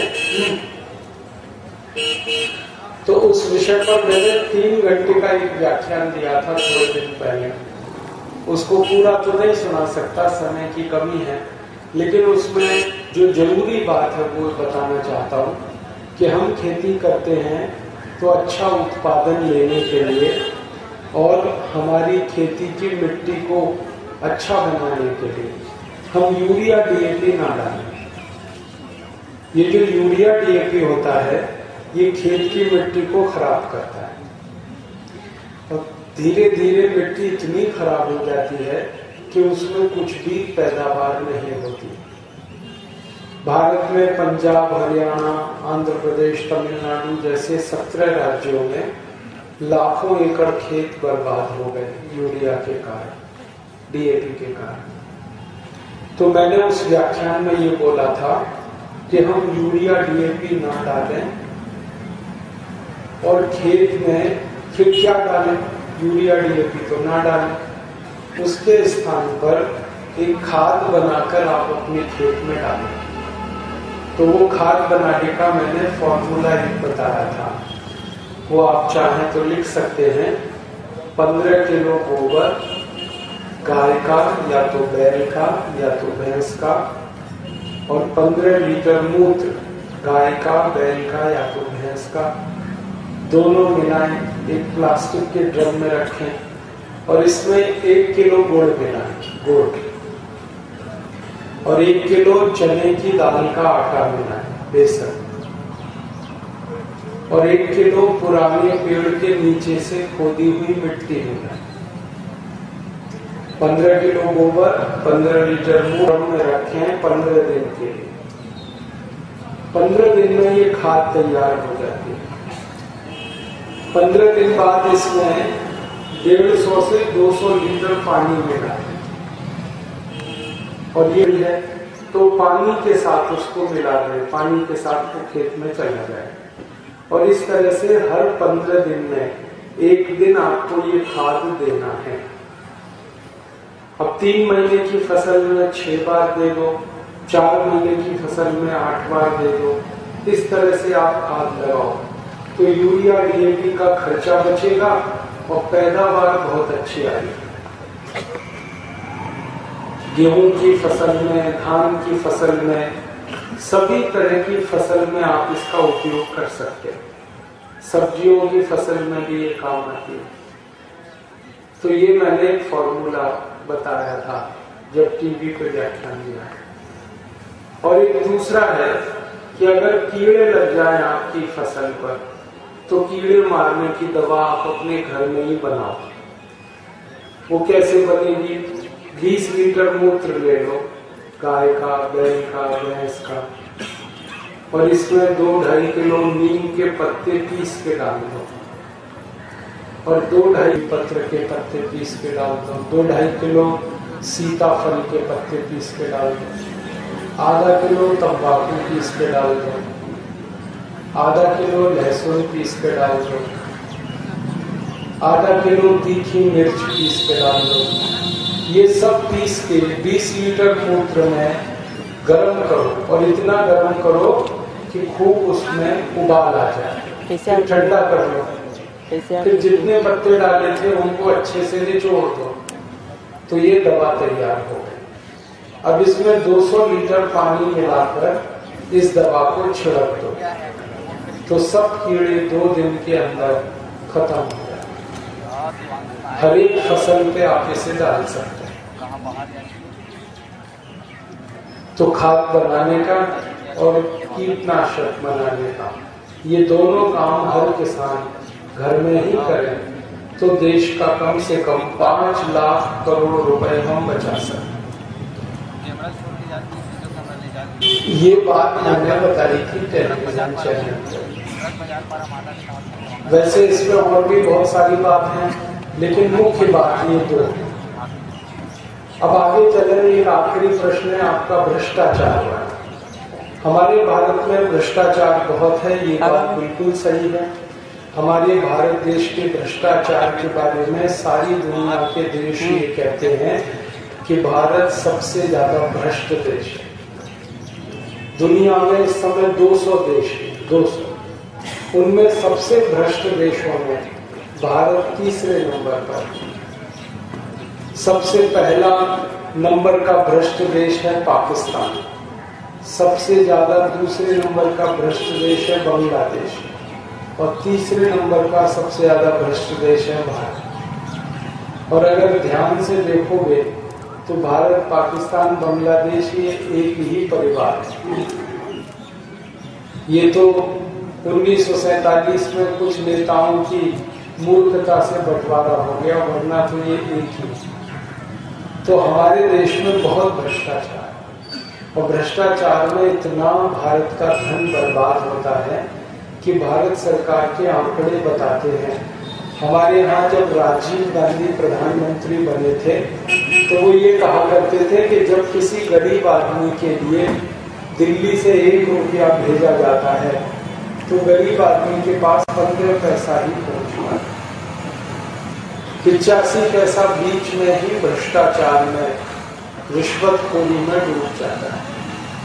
और अभी थोड़े दिन पहले भारत के जो वर्तमान प्रधानमंत्री हैं डॉक्टर मनमोहन सिंह, उनकी एक बहुत बड़ी सरकार की संस्था है, उस संस्था का नाम है CAG, controller and auditor general of India.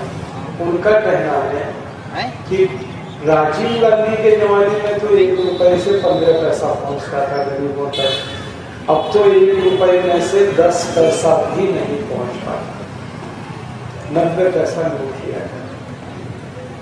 और ये लूटते कौन है? हम रोज देख रहे हैं कि भ्रष्टाचार और घोटाले कैसे हो रहे हैं। अभी थोड़े दिन पहले हमारे देश का एक नेता है जिसका नाम A राजा, जो पहले संचार मंत्री था, उसने 1,76,000 करोड़ रुपए का घोटाला कर दिया। 1,76,000 करोड़, ये इतनी बड़ी रकम है कि इसको हम कैलकुलेटर पे नहीं लिख सकते, कैलकुलेटर फेल हो जाए। और जिस मंत्री ने ये घोटाला किया वो 3.5 साल से ये घोटाला कर रहा था और सरकार ने उसको हटाया, प्रधानमंत्री ने हटाया।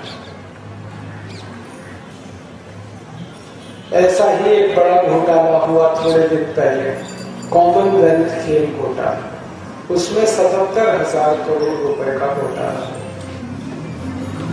खेल कूद हुए, 77,000 करोड़ रुपए की लूटमार हो गई।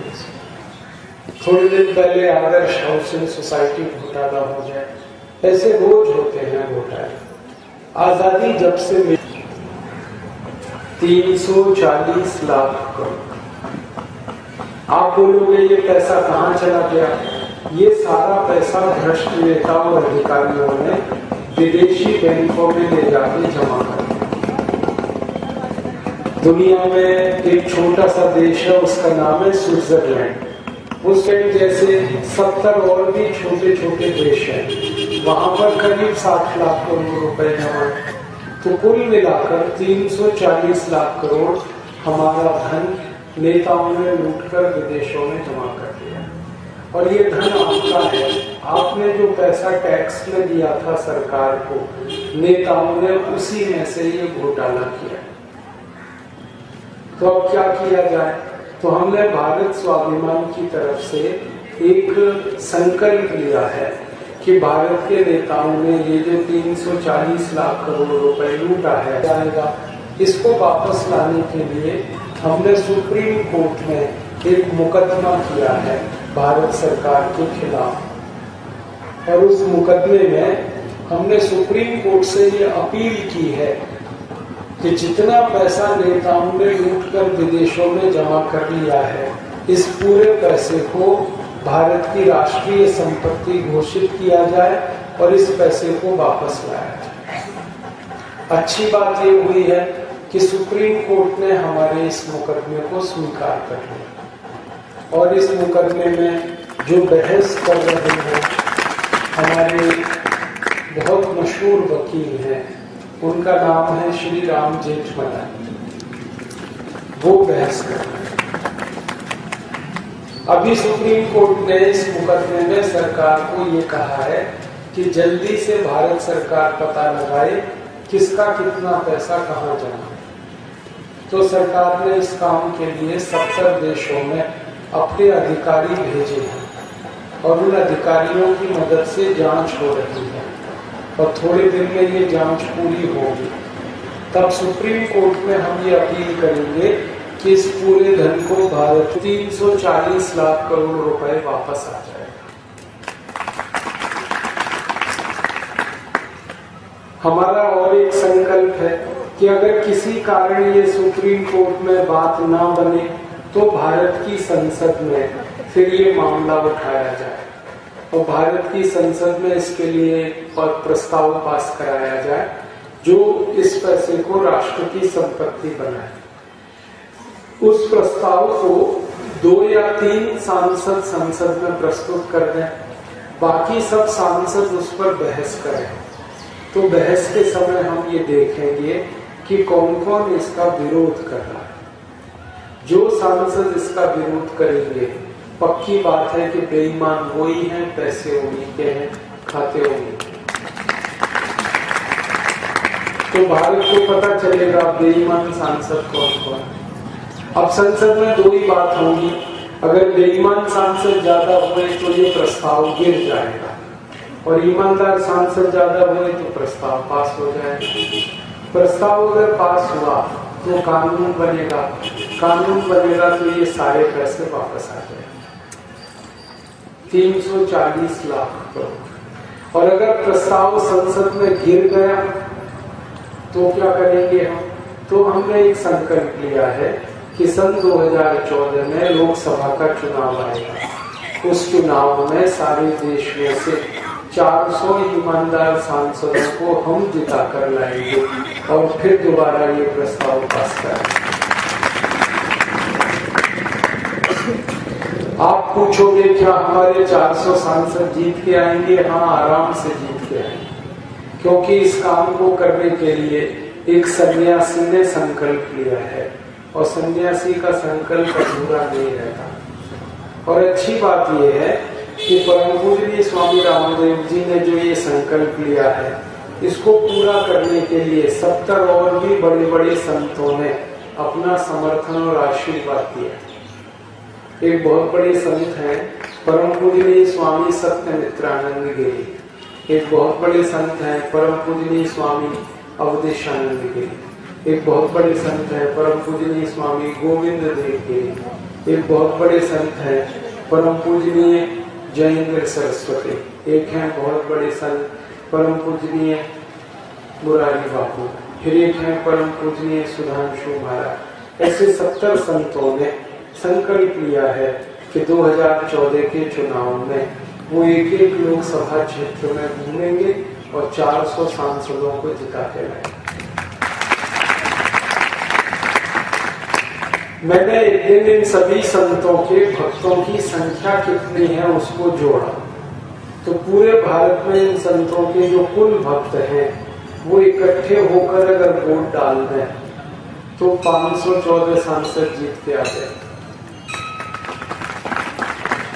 तो ये हो जाएगा, सांसद तो जीत जाएंगे, फिर कानून बन जाएगा।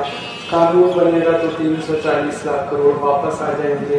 फिर इस पैसे को भारत में गांव-गांव विकास के लिए खर्च करेंगे। तो हमने योजना बनाई है कि हर गांव में इसमें 100 उद्योग लगाएंगे, एक एक गांव में 100 उद्योग। और फिर हर गांव में पक्की सड़क बनाएंगे, हर गांव में स्कूल कॉलेज खोलेंगे, हर गांव में हॉस्पिटल बनाएंगे, हर गांव के किसान को खेत के पानी की व्यवस्था को पूरी करेंगे। ऐसे सारे विकास के काम करेंगे गांव का, और इसमें मुश्किल से 30 लाख करोड़ खर्च होगा। और हर गांव में जो उद्योग शुरू हो जाएंगे 100, इसमें भारत के 67 करोड़ नौजवानों को रोजगार मिलेगा। और 67 करोड़ नौजवानों को काम में खत्म करेंगे। हमारे देश में जो टैक्स लगाए हुए हैं 64 तरह के, ये टैक्स सभी खत्म कर देंगे। Income tax, central excise, sales tax, toll tax, road tax, सब टैक्स खत्म कर, इससे महंगाई खत्म होगी। आप बोलोगे टैक्स खत्म करके फिर आमदनी कहाँ से आएगी देश की? हमारे पास ये जो 340 लाख करोड़ आएगा, इसमें से 30 लाख करोड़ तो खर्च होगा विकास में और 310 लाख करोड़ तो बचेगा। तो बचे हुए पैसे को बैंक में जमा कर दें तो उसका साल का ब्याज मिलेगा करीब 31 लाख करोड़, उसी से देश चलता रहेगा, टैक्स लेने की जरूरत नहीं पड़ेगी। और टैक्स खत्म हो गए तो हर चीज सस्ती हो जाएगी। जैसे अभी पेट्रोल मिलता है 60 रुपए लीटर, वो मिलेगा फिर 16 रुपए लीटर। डीजल मिलता है 40 रुपए लीटर, वो मिलेगा 7.5 रुपए लीटर। एलपीजी सिलेंडर 370 का मिलता है, फिर वो 70 रुपए का रह जाएगा। रसोई गैस का जो सिलेंडर है ना, खाली 70 में मिलेगा, 70 रुपए।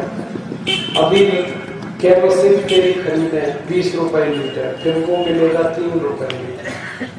अभी नमक है 8 रुपए किलो, फिर वो मिलेगा 50 पैसे। ये सीमेंट आता है 250 रुपए, वो आएगा 72 रुपए का।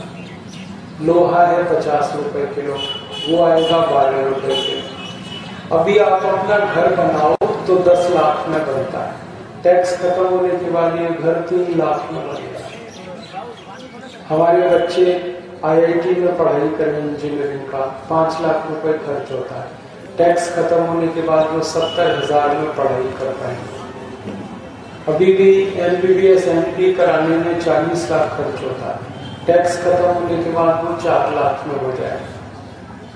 सब चीजें सस्ती होगी, पढ़ाई सस्ती होगी, घर बनाना सस्ता, घर चलाना सस्ता, दवाएं सस्ती, इलाज सस्ता, हर चीज सस्ती। तो गरीब से गरीब आदमी आराम से अपना जीवन बिताएगा। फिर एक और काम करेंगे कि भारत का जो पुराने जमाने के कानूनों का सारा तंत्र बना हुआ है, जैसे Indian police act, Indian civil services act, Indian penal code, criminal procedure code, ये सारे पुराने कानून बदल देंगे। ये अंग्रेजों के जमाने के कानून है, नए कानून बनाएंगे तो अन्याय और अत्याचार हो जाएगा और अदालतों के मुकदमों का फैसला 3 महीने में ही। मैदान के अभी 30 साल तक चलते हैं। हम कहते हैं कि एक भी मुकदमा 3 महीने से ज्यादा नहीं चले, ऐसे कानून बना। और फिर एक काम करेंगे कि भारत की बहुत सारी जमीन चीन नाम के देश के कब्जे में है और भारत का 1/3 कश्मीर पाकिस्तान के कब्जे में है। ये दोनों हमें वापस लेना है।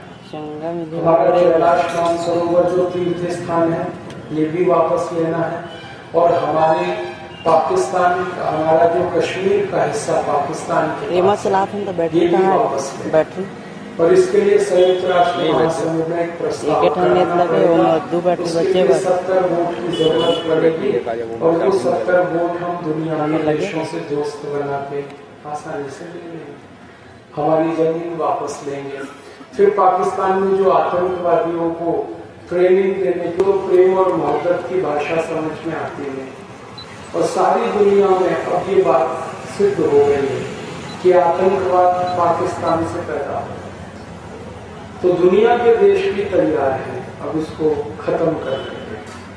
तो भारत भी उसमें आगे बढ़ के काम करे। और अंत में एक काम करना है कि भारत का बहुत सारा धन अंग्रेजों ने जो लूट लिया था वो सभी वापस लाना है। भारत का कोहिनूर हीरा ये वापस लाना है जो अंग्रेजों के पास है। भारत का सोने का सिंहासन वापस लाना है।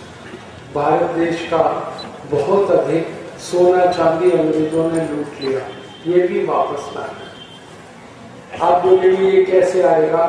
अंग्रेजों के खिलाफ एक अंतरराष्ट्रीय मुकदमा करेंगे इंटरनेशनल कोर्ट ऑफ जस्टिस में, और उस मुकदमे में कुछ दस्तावेज हमें चाहिए वो हमने इकट्ठे कर लिए और हम ये सिद्ध करेंगे कि अंग्रेजों ने क्या क्या लूटा है।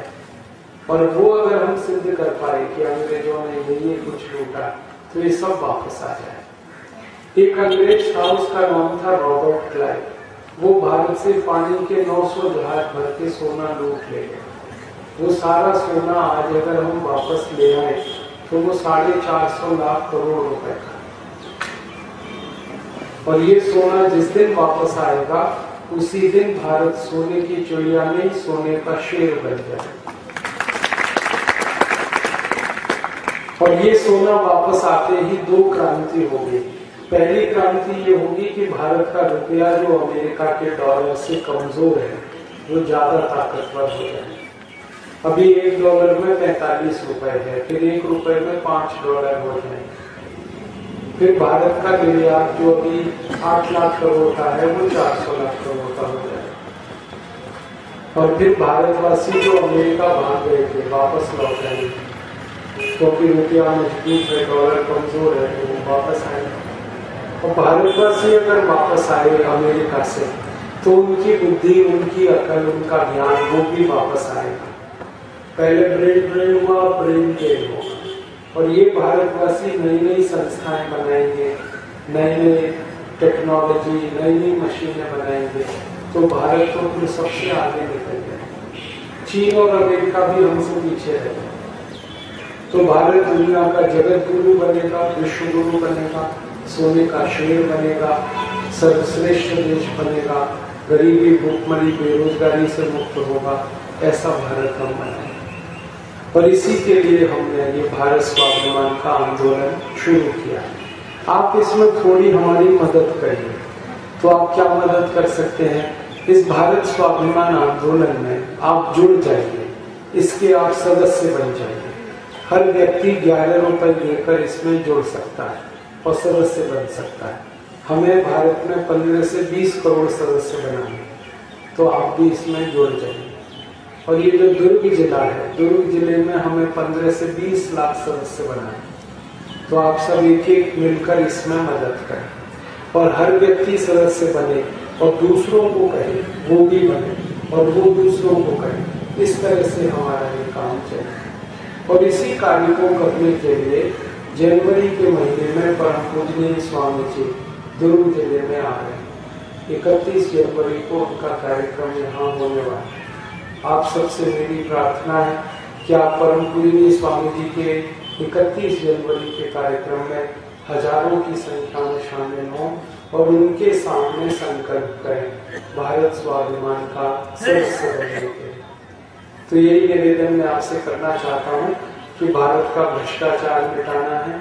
इससे गरीबी, बेरोजगारी खत्म होगी, महंगाई खत्म होगी, भारत विश्व गुरु बनेगा, जगत गुरु बनेगा, सोने का शेर बनेगा और सर्वशक्तिमान, सर्वश्रेष्ठ, सर्वसंपन्न, समृद्धशाली देश बनेगा। ऐसा भारत बनाने का हम सबका जो अभियान है इसमें आप भी शामिल हो और हमारी इस लड़ाई को आगे बढ़ाएं।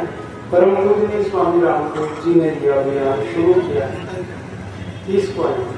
हाँ, परम पूजनीय स्वामी जी यहाँ बेबेतरा में 30 जनवरी को आए।